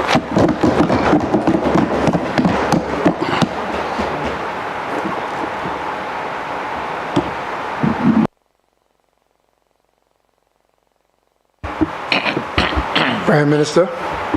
Thank you, Mr. Speaker. Mr. Speaker, a lot has been said on this motion, Mr. Speaker. I think the members, the government side, they've understood what we are doing. I think the member for Choiseul also understood where we are going, where we are heading with that process, Mr. Speaker. Mr. Speaker, it's a process that is involving a free stage process. One, Mr. Speaker, we started with relooking, remodeling the village tourism concept to the community tourism concept, which was a pullback from the nature heritage tourism program. With that, Mr. Speaker, you are bringing in locals, indigenous people, indigenous businesses into the tourism sector. Launched, Mr. Speaker, and ready to go. Then there was the introduction of the Youth Economy Agency, the YE. The member for Beaufort North, for Castries North, put the concept in its proper perspective, Mr. Speaker. Mr. Speaker, it's not a matter of having windows for young people. It's a matter of giving a part of the economic superstructure for young people. I mean, Mr. Speaker, it's a concept that people find difficult to understand. Why are you doing that? And I even know that some people are skeptical about what it's all about, Mr. Speaker. Mr. Speaker, it's about a concept that allows young people to excel in what they like. Too many times we believe we can choose for young people and tell them to go and work in a hotel or go and work in a call center, or believing that is the employment that they want. Nothing wrong in these forms of employment. But basically, it's part of the economic sphere where young people will be able to convert their hobbies into entrepreneurship and their skills into businesses by getting help with finance, mentoring, and marketing. Also training, Mr. Speaker. We passed the legislation. It's out there for public scrutiny and public discussion. Cabinet yesterday appointed a chairman for the Youth Economy Agency, the YE. The chairman is a businessman who's worked in several areas. He's also a marketing and technical person, so he will help in shaping the vision. This week we are having a strategic meeting for the members of the board. We have not recruited any staff members as yet. The member for sure is correct. Out of our budget, we've said that only 20% can be spent on administrative expenses. And that is we are getting the structure together, getting the strategic plan together, putting the staff in the mindset where they can know what we're doing. We're not in a hurry to launch and collapse. We have a problem with office space, and that discussion which the member for Castries Central brought up this morning is a very interesting discussion on office space. We will speak about that later, Mr. Speaker. So we hope in January to get out of our first loans, our first grants, and launch our year in a big way, Mr. Speaker. But today we did small micro SME enterprises, Mr. Speaker, which I know is a passion of the Minister for Commerce. But Mr. Speaker, when we configured the ministries, people were wondering, why did we put cooperatives in the Ministry of Commerce? But it was a vision that cooperatives are businesses. It was a vision that says that cooperatives don't have to be put in a place where the people involved do not think that they are businesses. So we put commerce together with cooperatives and business growth and business development, Mr. Speaker. So this bill today, this resolution today, Mr. Speaker, is going to be impactful in that the ministry, and I was already congratulating the minister and her staff. The ministry has set the groundwork for the success of that enterprise. They have held a number of groundings with business people in the community. So you go in there and you speak to people. You don't stay in your office and believe you know what is happening to small business. You don't know. You don't know what it is, what is happening to small business.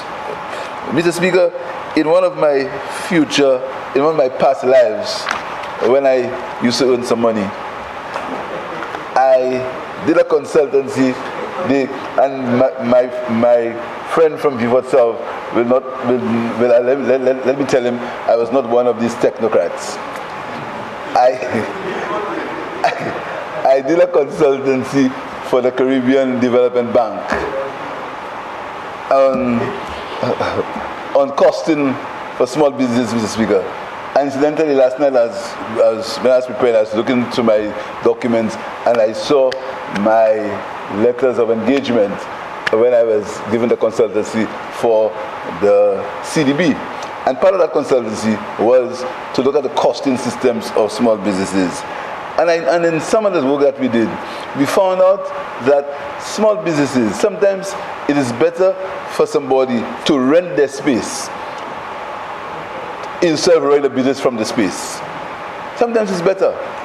And that is why it was important for the minister to have these groundings.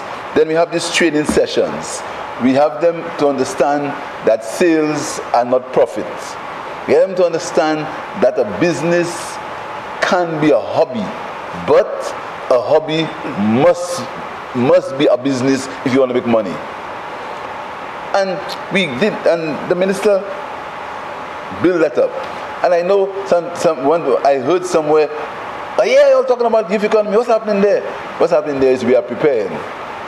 We are preparing so we can launch properly and we cannot flop in midair. And that is the difference, and that's what the minister is doing. So, Mr. Speaker, I'm very happy that we are getting this money. I hope that is disbursed with alacrity. I hope that it gets to the people that they want. I know the minister is a certified accountant and someone who will ensure that there is transparency and accountability, which the bank would ask for. So it's a very good day, Mr. Speaker. It shows what the government is doing. We started by borrowing to assist vulnerable people. The economy cannot survive if there are no people. All economies must be for people. And the supply side economics as in practice has failed. The idea of supply side economics, that has failed. It has failed. You cannot believe that people will wait until your businesses survive for them to improve their quality of life. You have to assist them. And that's what we did this morning with the vulnerable, with the safety nets for vulnerable people. That's what we did this morning. And this afternoon, we are saying to those who have the business acumen, we are saying to those who have the business ideas, we are saying to those who want to work for themselves, we are saying to those who have their families to bring up but they still want to earn a living, that here is an opportunity where you can get some support. Here's the opportunity where you can create employment for yourself and create employment for a few other people. And we're doing that with the SMEs, with the SME legislation resolution that we are passing this afternoon. So it's coming together, it's coming together, Mr. Speaker. And what makes me happy is that the proposals in the manifesto and the budget, we are taking them out one by one. We are taking them off one by one. We're taking them off. In the first 18 months, with COVID, with Ukraine, Russia, we are taking them off one by one. And when I present the budget estimates in March, Mr. Speaker, you will see how we have not only taken them out one by one, but with the help of the cabinet and the technocrats in the Ministry of Finance, Mr. Speaker, we have manage and nurse this economy, and with the help of the people of St. Lucia. And I must tell you, I must compliment the people of St. Lucia. I've been told that the people of St. Lucia now, they feel a new sense of belonging. They feel that the government is working in their interests. They feel that they will not be second-class citizens in their own country. They feel that if they produce, they will survive. They feel that their businesses will be allowed to make a profit. Investors are feeling now that the projects will come to see the light of day without having to meet a minister in his office quietly. They are seeing all that. They are seeing that the fear of victimization and the fear that if they do not go to a particular lawyer or if they do not go to a particular place, their incentive will never reach a cabinet. That has stopped. That has stopped, Mr. Speaker. That has stopped. Everybody is a society where we strive for equality, a society where we strive for equity. Mr. Speaker, I want to congratulate the Minister. I want to thank the staff of the Ministry of Commerce, and together, Mr. Speaker, St. Lucia, we will take St. Lucia to the next level. I thank you, Mr. Speaker.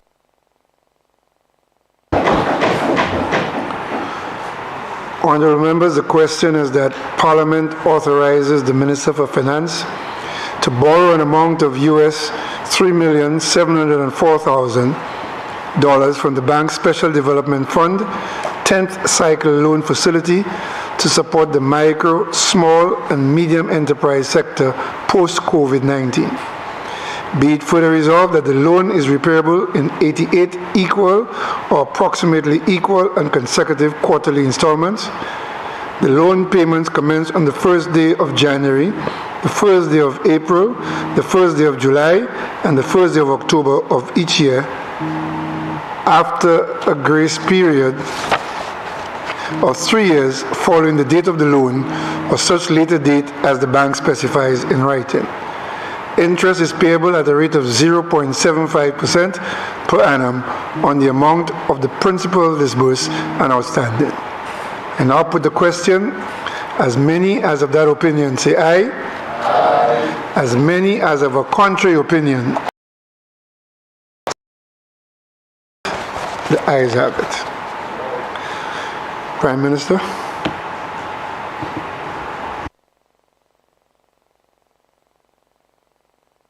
To present for first reading a bill shortly entitled Constitution of St. Lucia, Amendment Number 2. Constitution of St. Lucia, Amendment Number 2.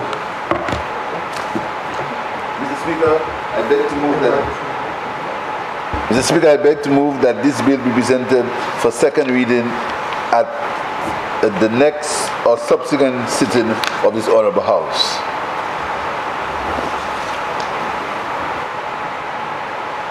Minister for Health.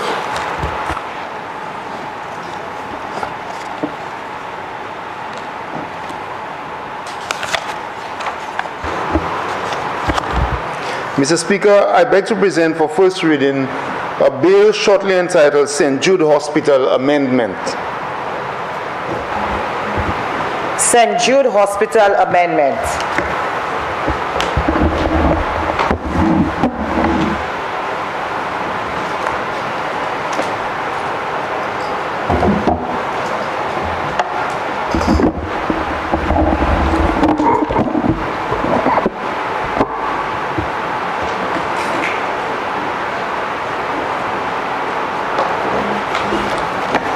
Mr. Speaker, I beg to move for the suspension of Standing Order number 48-2 to allow the bill to go through its remaining stages at this sitting. Honourable members, the question is that Standing Order 48-2 be suspended in order to allow the Minister for Health, Wellness and Elderly Affairs to proceed with the remaining stages of the bill at this sitting. I now put the question. As many as of that opinion say aye. Aye. As many as of a contrary opinion say no. I think the ayes have it. The ayes have it. Leave is granted. Please proceed, Minister. Thank you very much, Mr. Speaker. Thank you very much, colleagues. Mr. Speaker, the request before Parliament seeks to amend the St. Jude Hospital Act, Cap 11.20. Speaker, Section 65(1) of the Public Finance Management Act 2020 provides that the Minister for Finance may, by an affirmative resolution of Parliament, grant a guarantee in accordance with an enactment. As allowed under this and the precursor legislation, there have been instances in the past where the government guaranteed borrowings on behalf of statutory institutions, examples being the St. Lucia Development Bank, SLDB, and the St. Lucia Air and Seaport Authority, SLASPA.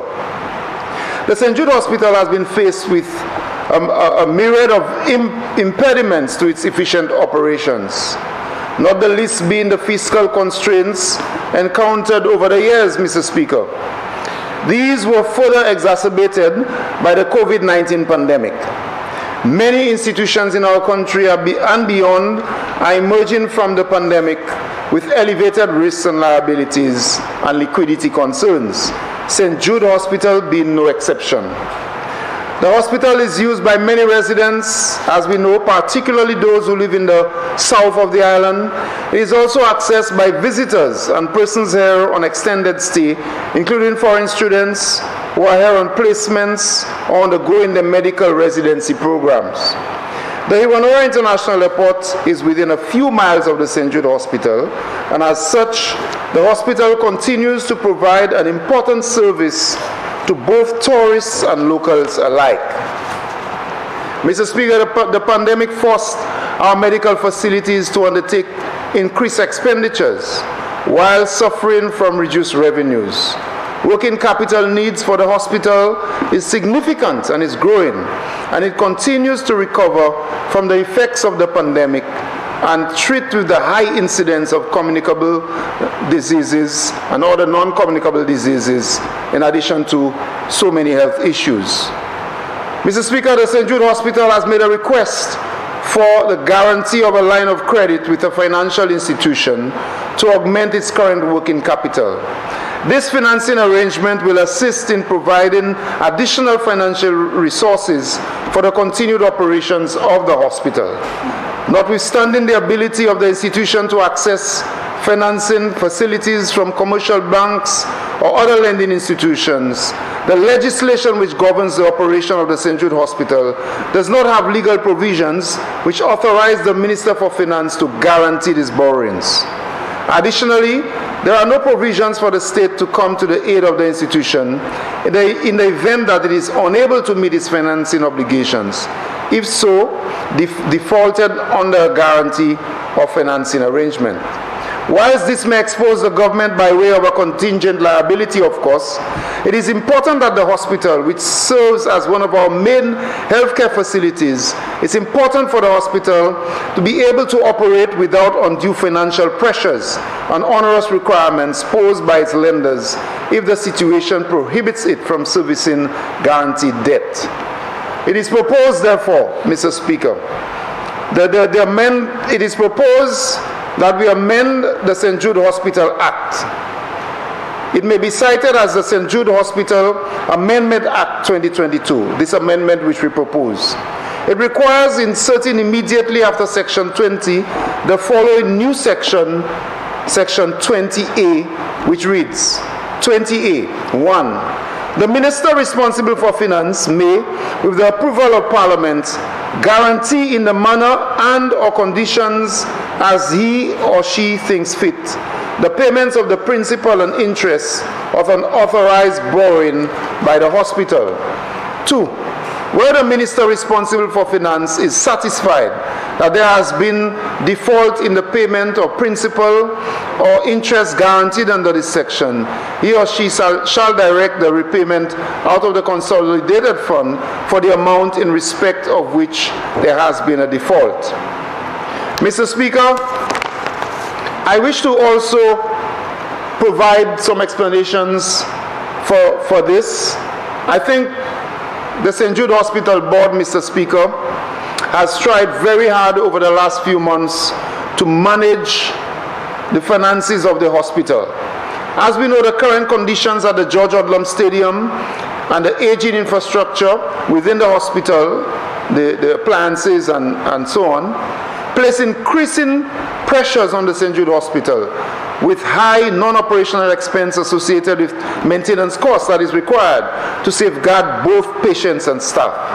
As I've said before, the COVID-19 pandemic has caused a kind of unconventional recession with increased inflation that has reduced the financial position of the organization and reduced its buying power.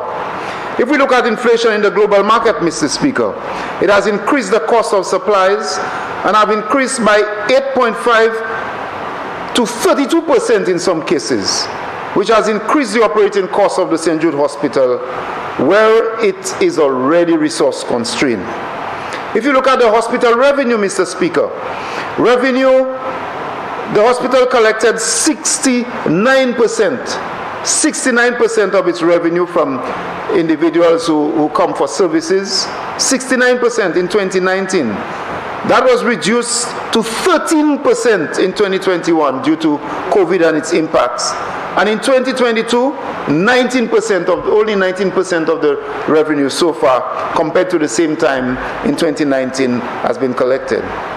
This means, Mr. Speaker, that the hospital, that cash flow for operations is severely diminished, with no financial reserves to cover emergency costs. Currently, Mr. Speaker, the hospital operations are covered by a $2.5 million overdraft, which is used to service vendors, pay for pharmaceuticals and other hospital supplies that is not covered through the subvention. Mr. Speaker, the subvention currently stands at $19.8 million. I wish to say, Mr. Speaker, before I put this bill to the House, I wish to say a few words about the St. Jude Hospital, just to thank a few people, Mr. Speaker. As we know, the hospital, Mr. Speaker, was established on September 5th, 1966. And when we come to the House to speak about the St. Jude Hospital, I think, and our other local institutions also, Mr. Speaker, I think it's always important to speak a little history so that we can continue with what the Minister for Equity spoke to a while ago about our people feeling that they own this country. What the Prime Minister said a while ago, Mr. Speaker, that we feel that we are ourselves and we are building ourselves. So St. Jude, it's important, Mr. Speaker, to note that on September 5th, 1966, Mother Oma, I knew when I was growing up, the people would say Mother Oma. But Mother Oma, some people call her the Florence Nightingale of St. Lucia. And the Sisters of the Sorrowful Mother, a Franciscan religious order based in Wisconsin, USA, started the hospital. So it was established on behalf of the Roman Catholic Church of St. Lucia. Another wonderful project which is associated with the Roman Catholic Church. Patient care, Mr. Speaker, at the time was provided at no charge. So the people of the South and people who access the St. Jude Hospital did not have to pay for doctors' visits because the doctors were volunteer doctors, the technicians were volunteers, there was ancillary staff from the United States and other countries. St. Jude Hospital became a wonderful model of healthcare and its traditions of volunteerism, people bringing in the doad to pay their bills, and the yam matutin, which was valued, hundreds of dollars, and all of that, Mr. Speaker. There was a kind of social contract between the hospital and the people of St. Lucia, but primarily people of the South. And the sisters were able to manage the hospital. Mr. Speaker, we had some great stories of success at this hospital. In 1992, the government awarded a management contract to Mercy Medical Center from Iowa, the United States of America. In 2003, April 1st, 2003, the St. Jude Hospital Act came into being. and government partially subsidizes the hospital up to now. $19 million, Mr. Speaker, is a drop in the bucket. But the St. Jude administration over the years have done wonders. There have been some kinks, and we need to ensure that we have boards of management that are accountable and do things right. But overall, Mr. Speaker, the people of St. Lucia and the people who have worked at St. Jude Hospital continue to work very, very hard. Over 400 staff members at this hospital. I wish at this stage, even though I'm presenting this bill, Mr. Speaker, to thank all the members of the boards who have served in the past. As I've said before, there are different assessments you can make of the various boards, and all of this is documented. But I wish to thank all those who have served, Mr. Speaker.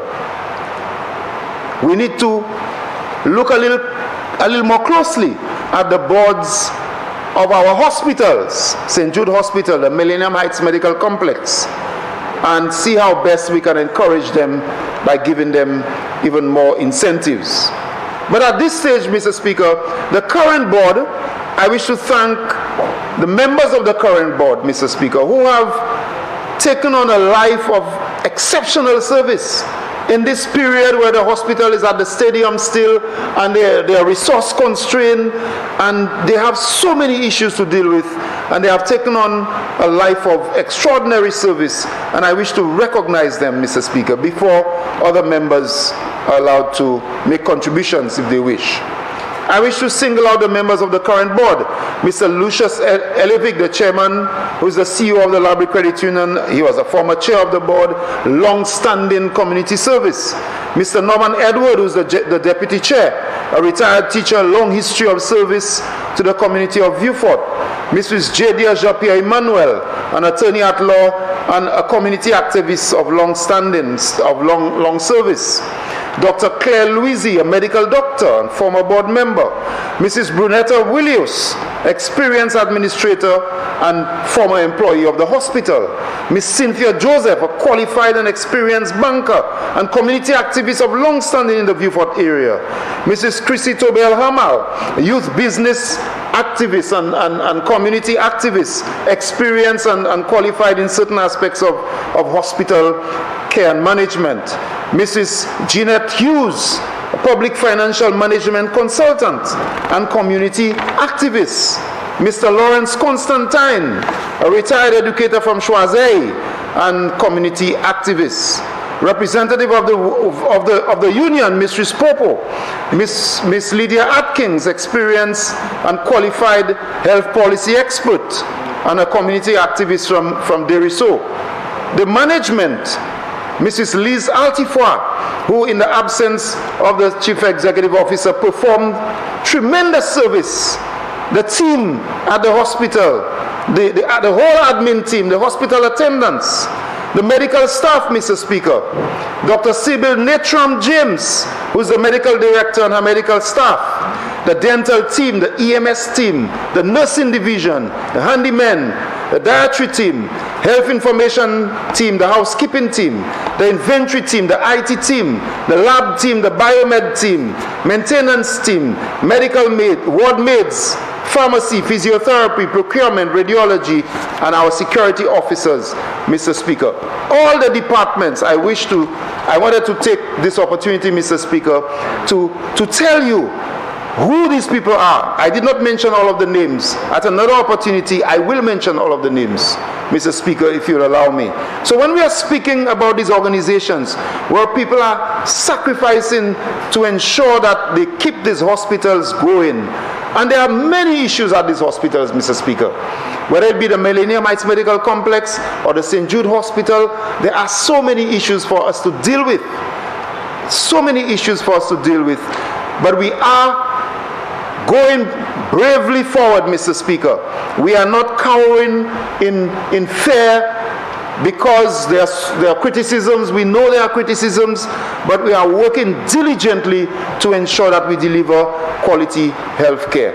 So, Mr. Speaker, I bring this bill to the Parliament and ask honourable members to provide the St. Jude Hospital and especially the board of the St. Jude Hospital with the support Very quickly, Mr. Speaker, je voulais expliquer Jean-Seth Lucia avec le Parlement qui, board St. Jude, n'y a pas de difficulté parce que pour y prêter l'argent et pour le gouvernement garantir l'argent, il y a pour une loi St. Jude. Il y a prêter l'argent avec peut-être le gouvernement qui est obligé pour que l'argent parce qu'en anglais, il y a créé ça a contingent liability.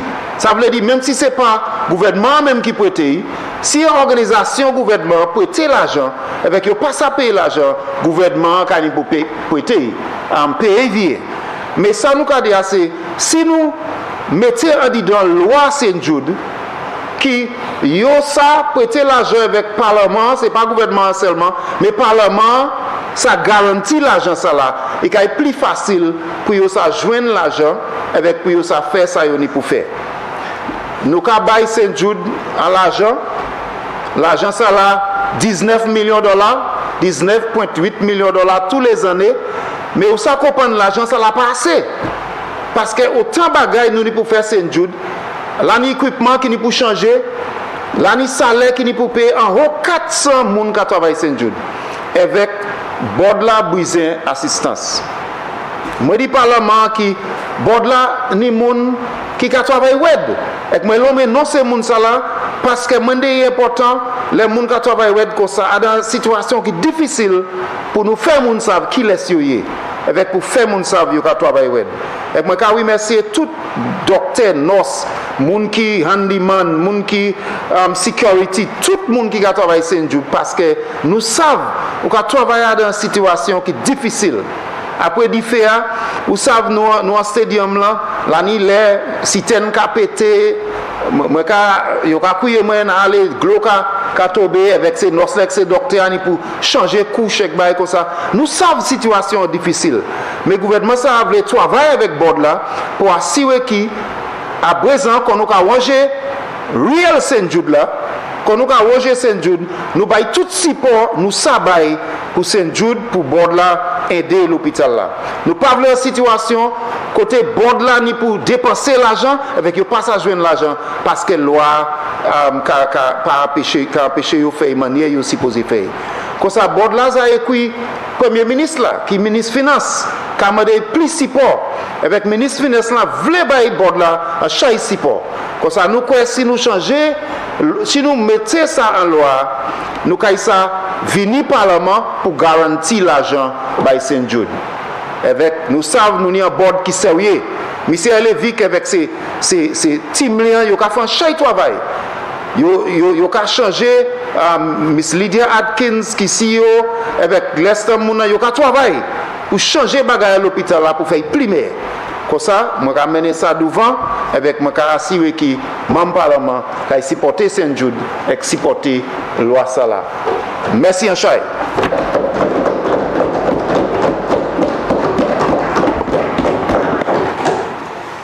Honourable members, the question is that the St. Jude Hospital Amendment Number 2 bill be read a second time. The member from Mico South. Thank you very much, Mr. Speaker. I'd like to thank the member from Vieux-Fort South for his for his presentation. You know, this has been a vexing issue for a very long time, and sadly, the day is coming very soon where we're going to have to realize that the mechanism that we've been using in the past, Mr. Speaker, to fund St. Jude's is not working. And the reality is, hopefully the government is able to change its mind and move into the new building. But even worse yet, if they go into the old building, the substantial cost in operations, increase in operations, is going to be a problem, Mr. Speaker. I mean, just to put some basic numbers, the Minister of Health spoke about $19 million as an allocation to St. Jude's. And we'd been given Victoria $35 million. And the $35 million, Victoria was struggling to survive. So far less what St. Jude's has been going through. And I want to join the minister in congratulating not just this board, but previous boards, but in particular the staff and the DNA that was left over at St. Jude's of collecting monies, and when they can't collect monies, to be able to get goods to help reduce the operating cost, and just basically the general attitude that's been down there. I've said, and I'll say it again in this house, the operating system that was left over from Mercy Hospital at St. Jude's was substantially superior to the operating procedures that we had at Victoria. You go there, the filing system is working, the collection of money, there's just a better sense of organization and management that's taking place at St. Jude's. So I want to say that I fully support what the member is proposing. I'm only hoping that government is going to absorb and find out how it's going to absorb St. Jude's into its operating system, because it cannot continue going the way it is going. And it really cries out, Mr. Speaker, as to when are we going to introduce, Labour Party calls it universal health care, we call it universal health insurance, but what is going to be the funding mechanism that's going to be adopted? Because the reality is, Mr. Speaker, that when we look at our budget, that the monies that we're allocating are simply enough to cover the cost of wages, utilities, and some capital expenditures. But our hospitals and our healthcare services centers are performing miracles every day in finding a way to operate literally on fumes. And this is one of the biggest issues, I think, that faces us as a country, not just this government, but how are we going to fund healthcare?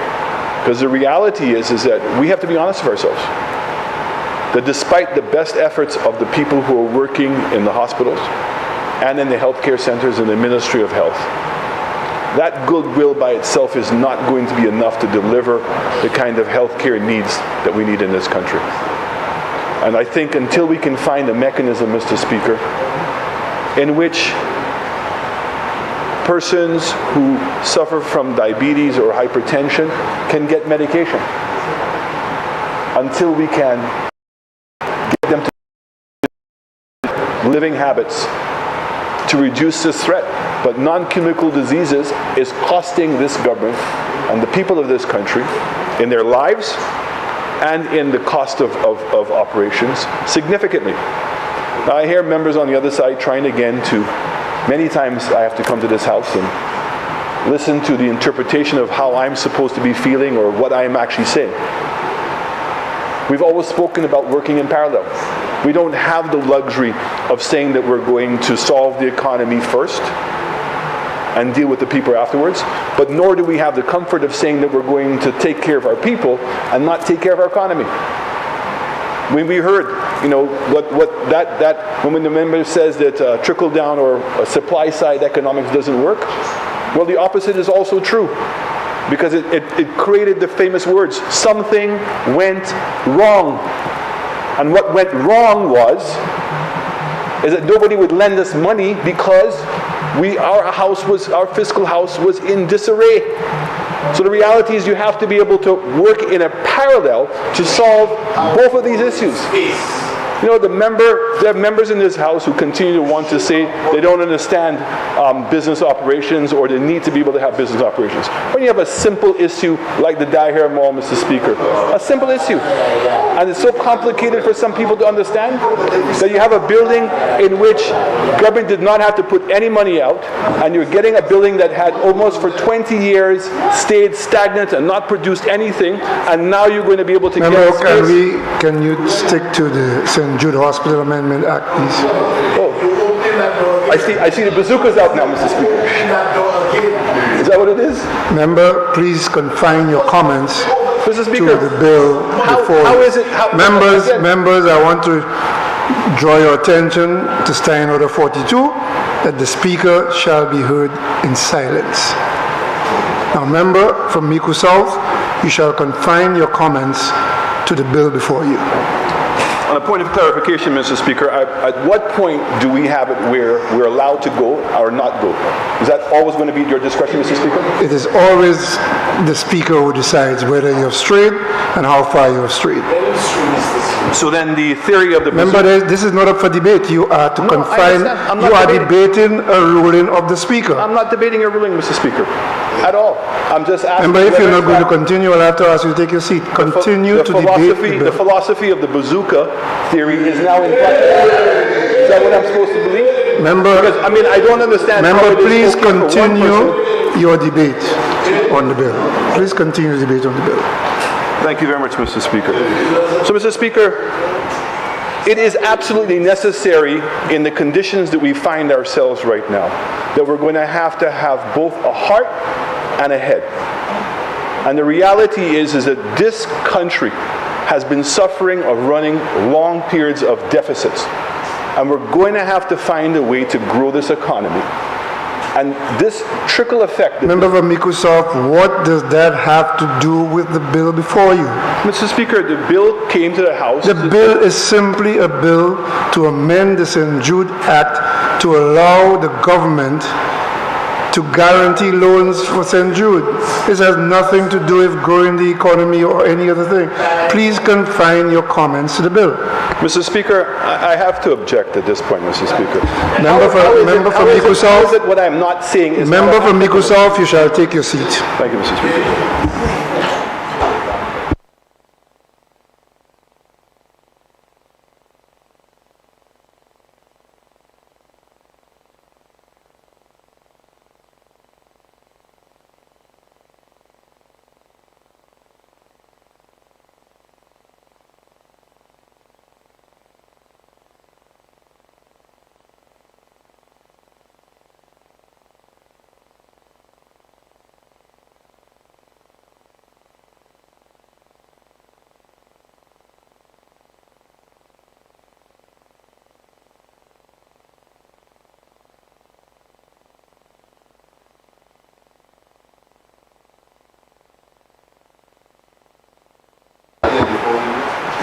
Member for Swaziland Saltibus.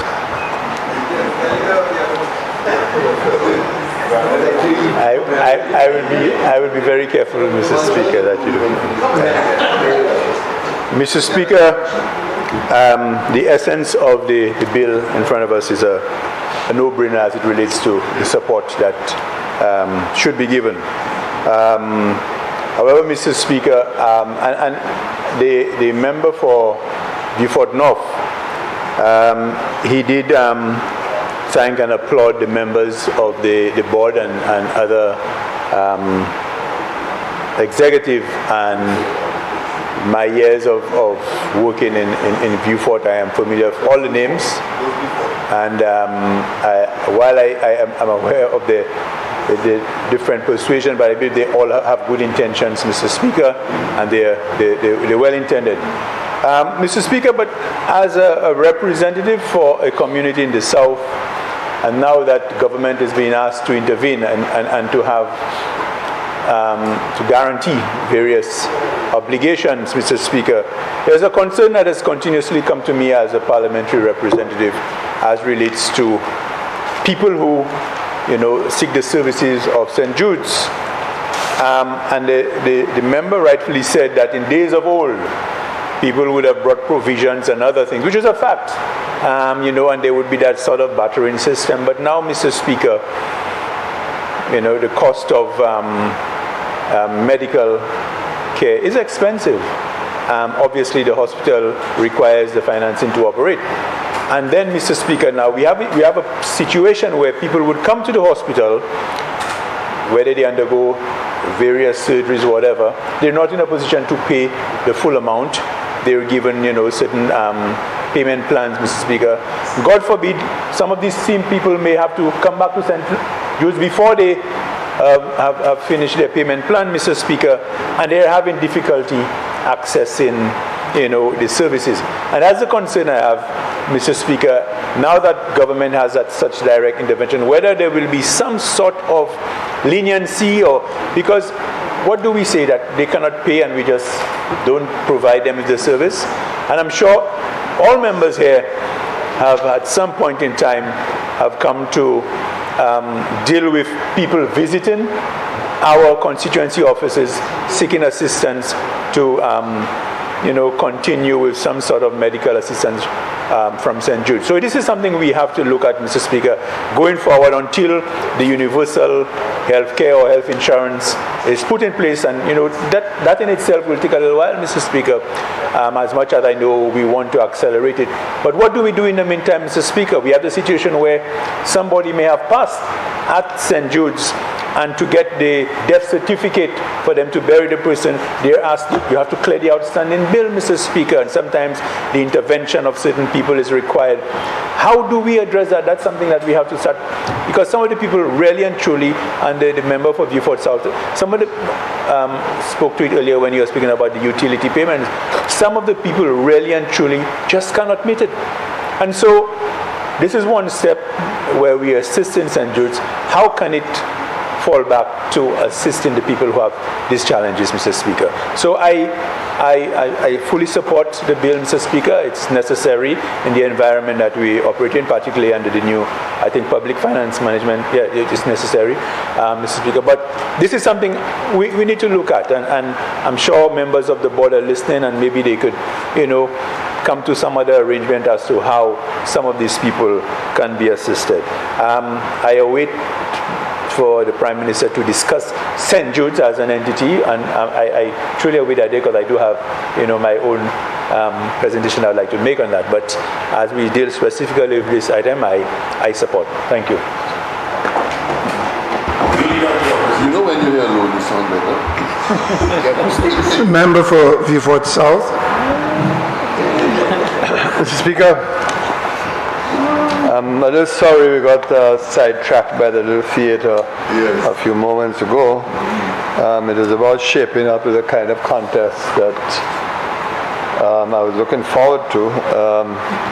Because from the time I heard the presentation of the member for Beaufort North, I said to myself, well, it looks like we are going to be shaping up an interesting debate and contest. But the theater that we saw a while ago amputated that. However, Mr. Speaker, I think it is very important to put the amendment in context, because anybody listening to the presentations we have had would somehow believe that St. Jude could have raised money at any time, but the major problem with the legislation that there was no provision for a guarantee, which is not really correct, actually. Because I remember these provisions, very clearly. The trouble sometimes is that when you see you have amending legislation, you often don't refer to what the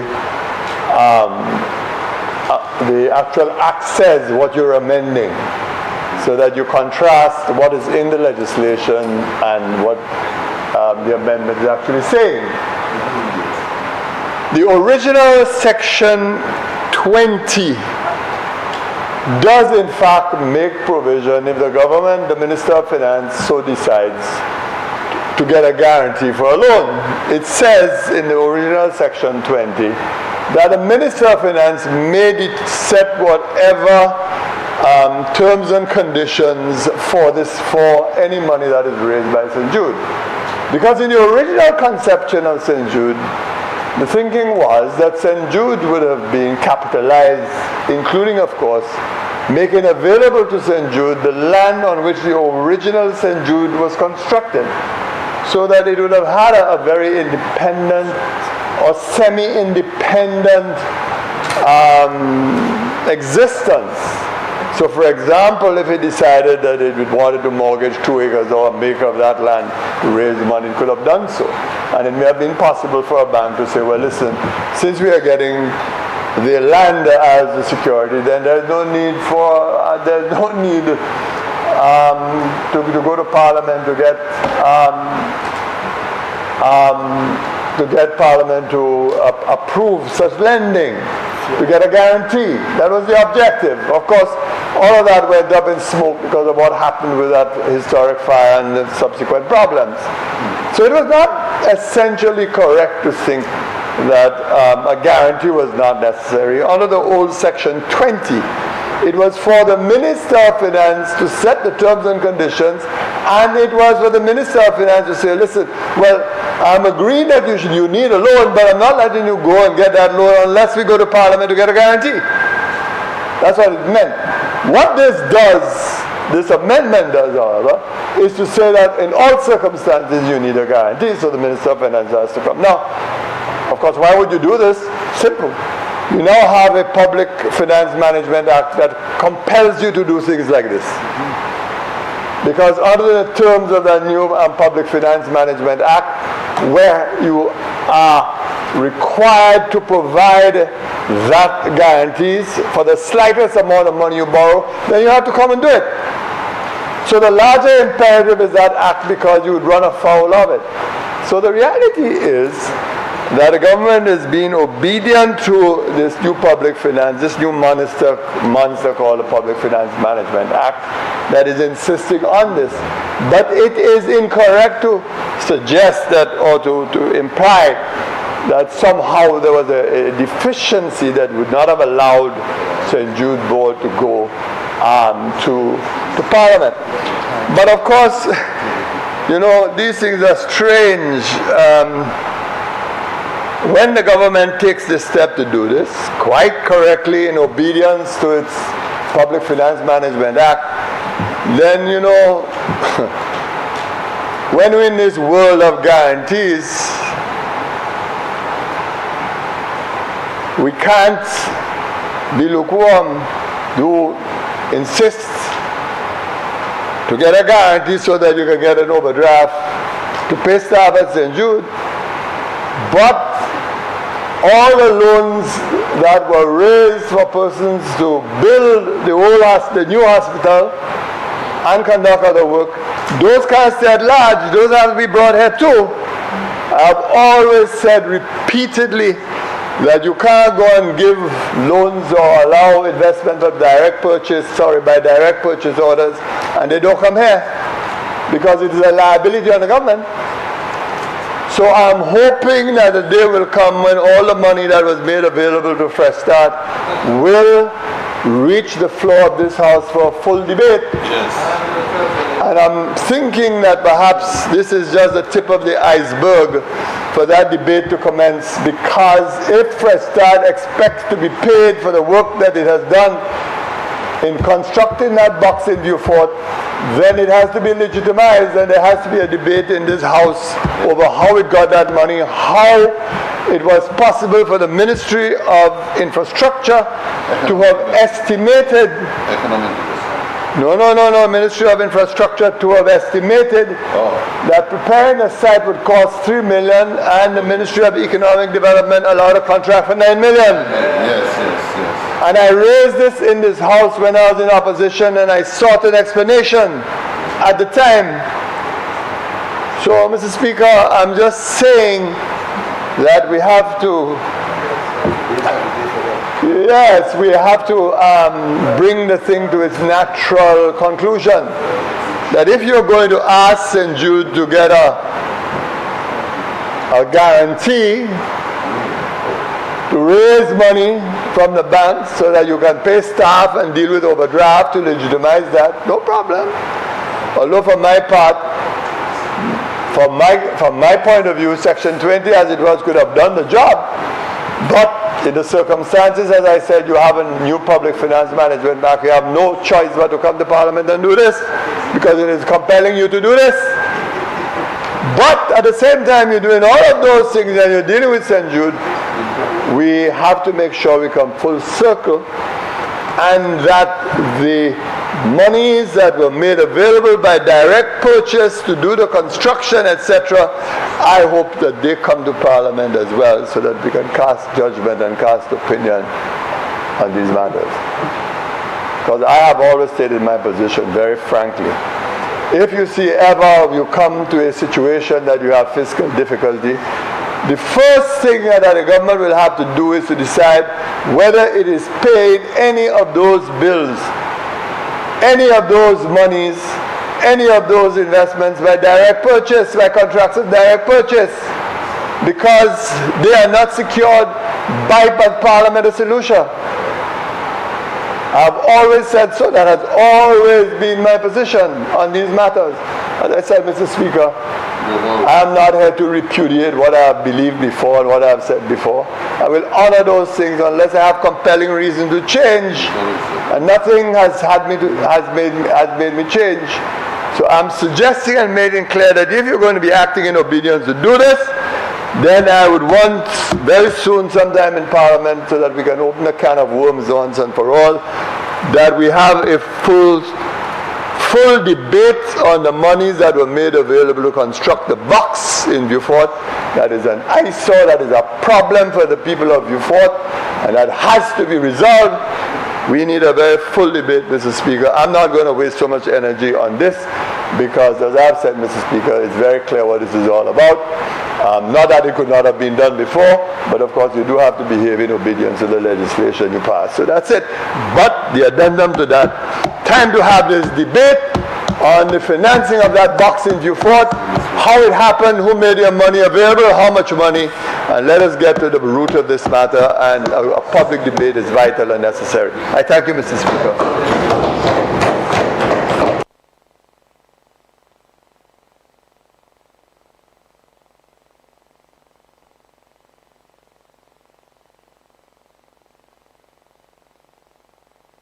Minister for Health.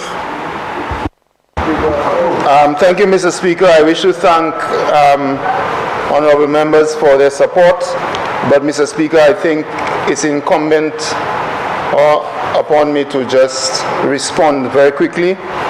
The member for Choiseul indicated that there seemed to be a problem with people not receiving service if they have not paid.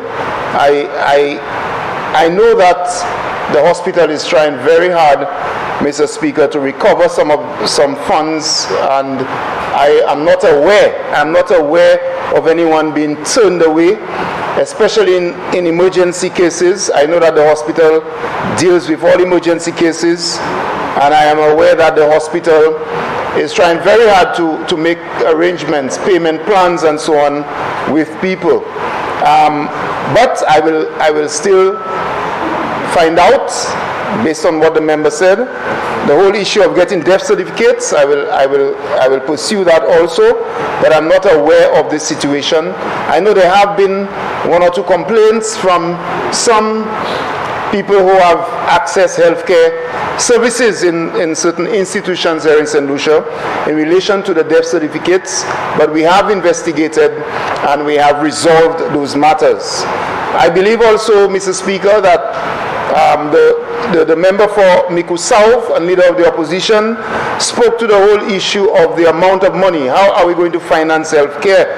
That $19 million to St. Jude Hospital obviously is a drop in the bucket, and I agree. This government agrees that we need to increase resources. Say that based on the evidence, based on the information which has come to me, there is also a role for management and proper management and responsible management, Mr. Speaker. And we are trying very hard, both at the Millennium Heights Medical Complex, at the level of the board. We have a new CEO now in the person of Dr. Dexter James, and they are trying very hard to work out the management issues and to become very efficient. I know the St. Jude board is doing the same, and they have presented their plans and so on, so that is working. Let me just answer finally the member for Miku South who spoke about a funding mechanism. He said we call ours universal health care, he calls his health insurance. What I can say to the member for Miku South is this government is working diligently with the professionals to ensure that we present to the people of St. Lucia a plan for the funding of health care. I can tell you that we are advanced in our discussions. I can also tell you that the Minister for Finance and Prime Minister is at the heart of these discussions, and we are going to also benefit from the World Bank project. There's an ongoing project which deals with financing of healthcare. It is difficult, it is challenging. All governments have faced this challenge. How are we going to finance healthcare? How are we going to do it? PAHO, WHO recommends, Mr. Speaker, that at least we should have 6.6% of our GDP going to financing healthcare. I think we're about 4-point-something% at this stage. So there is a gap, a financing gap for healthcare. But we must also accept that to close that financing gap, the Department of Health, the healthcare sector in general, must come together with a credible way forward, a credible plan which can be presented to Parliament, presented to honorable members, presented to the Cabinet, so that we can know exactly where the money is going to, exactly what we are funding, and how we are funding healthcare moving forward. But there are other things which must be done. The member spoke about health insurance, and he tries to say there's a difference between health insurance, and the Labour Party is talking about universal health care. In all of the literature, Mr. Speaker, it is universal health we are talking about. You can fund universal health via an insurance mechanism, but the goal is universal health care. That is the goal. One Health, using One Health as the broader environment, where you have animal health, our health, the environment, and so on. But the goal is universal health care. And we ought not to wait for the financing mechanism to begin the process of implementing universal health care. I have said before, Mr. Speaker, that what I'm trying to propose and what we are working on as a ministry is to demystify what universal health care is. First of all, it is access. You need to provide greater access to people. Greater access to quality healthcare, and you need to do it in a way. You need to do it in a way which reduces out-of-pocket costs, and you need to have equity. So, as a ministry, just to respond to the member from Eco South, we are working very hard to increase access. So that is why we are doing centers of excellence. At the Minku Center of Excellence for NCDs, you can go and find out from the nurses and the administrators. We have increased access to specialist services at Miku. We have increased access. So we are already working on implementing universal health care, and we will present the other plans very soon. So I agree with the member for Viewfort South, obviously, that we are trying very hard to stick to the Public Finance Management Act, and we are hoping that this amendment will satisfy that. Thank you, Mr. Speaker.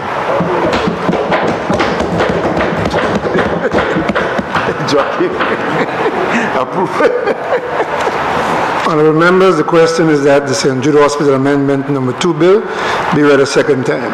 I now put the question. As many as of their opinion say aye. As many as our contrary opinion. I think the ayes have it. The ayes have it.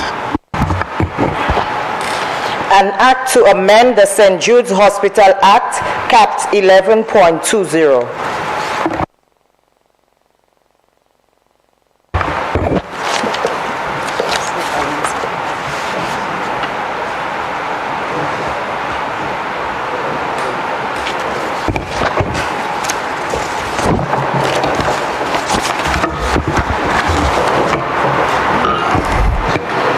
Clause 2. Insertion of new section 20A. Clause 2 stands part of the bill. Aye. Clause 1. Short title. Clause 1 stands part of the bill. Aye. Honourable members, the question is that the committee rises and the bill be reported. I now put the question. As many as of their opinion say aye. As many as of a contrary opinion say no. I think the ayes have it. The ayes have it.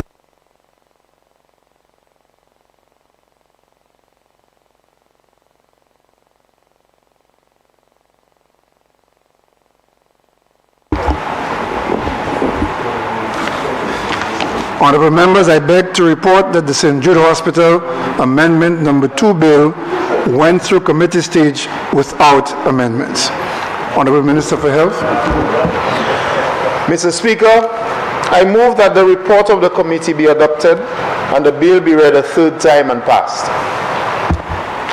Honourable members, the question is that the report of the committee be adopted and that the St. Jude Hospital Amendment Number 2 bill be read a third time and passed. And now put the question. As many as of that opinion say aye. Aye. As many as of a contrary opinion say no. I think the ayes have it. The ayes have it.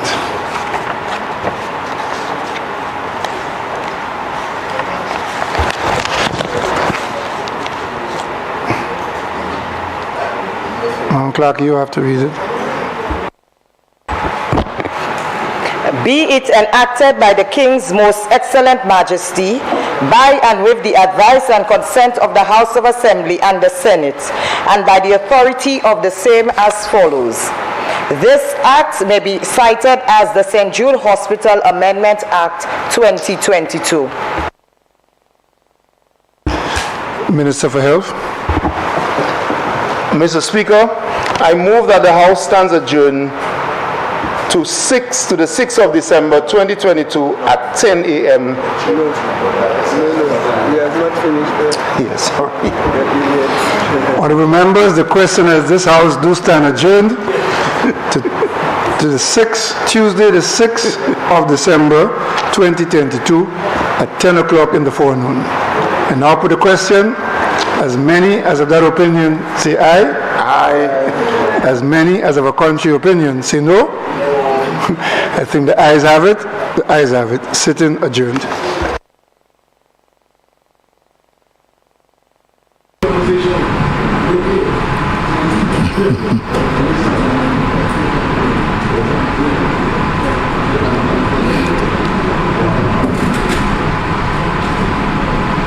Eh bien, nous venons au bout de session Constituency aujourd'hui avec, quand nous commençons, c'était discussion, c'était plutôt sur une motion pour prêter l'argent. Ça c'est premièrement, ça c'est approchant 5 millions de dollars américains pour gouvernement. Ça aide situation monde qui affecté par situation Covid. Comme ça, Covid duré presque 2 années à Sainte-Lucie. À Sainte-Lucie seulement plusieurs autres années. Avec un chien monde qui a souffert, qui a toujours avec le gouvernement j'ai décidé pour prêter l'argent là pour assister ces monde là. Et aussi le gouvernement aussi prêté en lot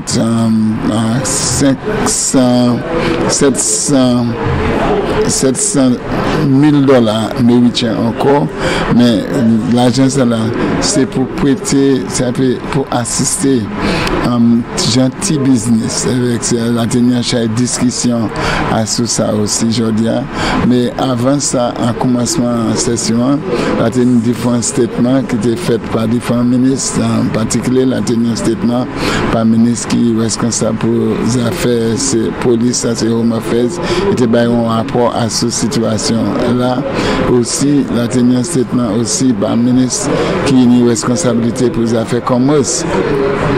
Il parlait sur mois novembre qui a observé comme mois business en Sainte-Lucie, développement business, et aussi un ministre qui a une responsabilité pour les affaires gros projets, ça c'est honorable Stevenson King, et ça lui a créé anglais infrastructure.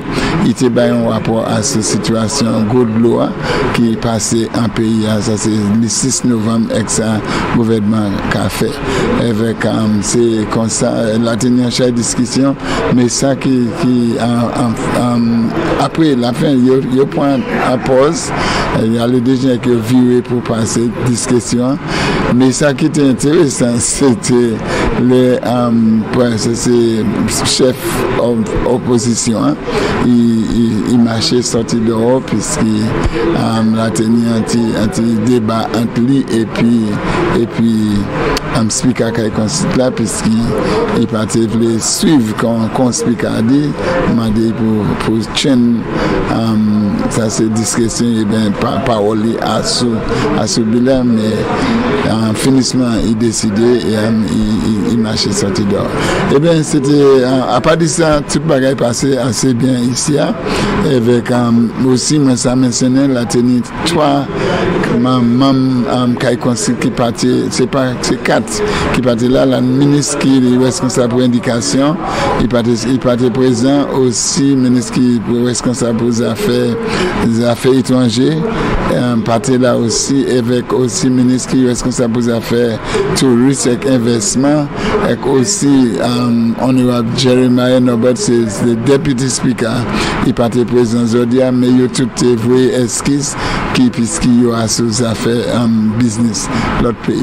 Et puis ça, nous venons au bout des affaires, ça Kai Conseil aujourd'hui, nous allons prendre l'occasion pour remercier, pour suivre ce qui a passé ici, avec content, qui vient ici le 6 décembre pour un autre Kai Conseil. Mais avant ça, nous allons vivre ici, ça c'est jeudi pour session Sénat là.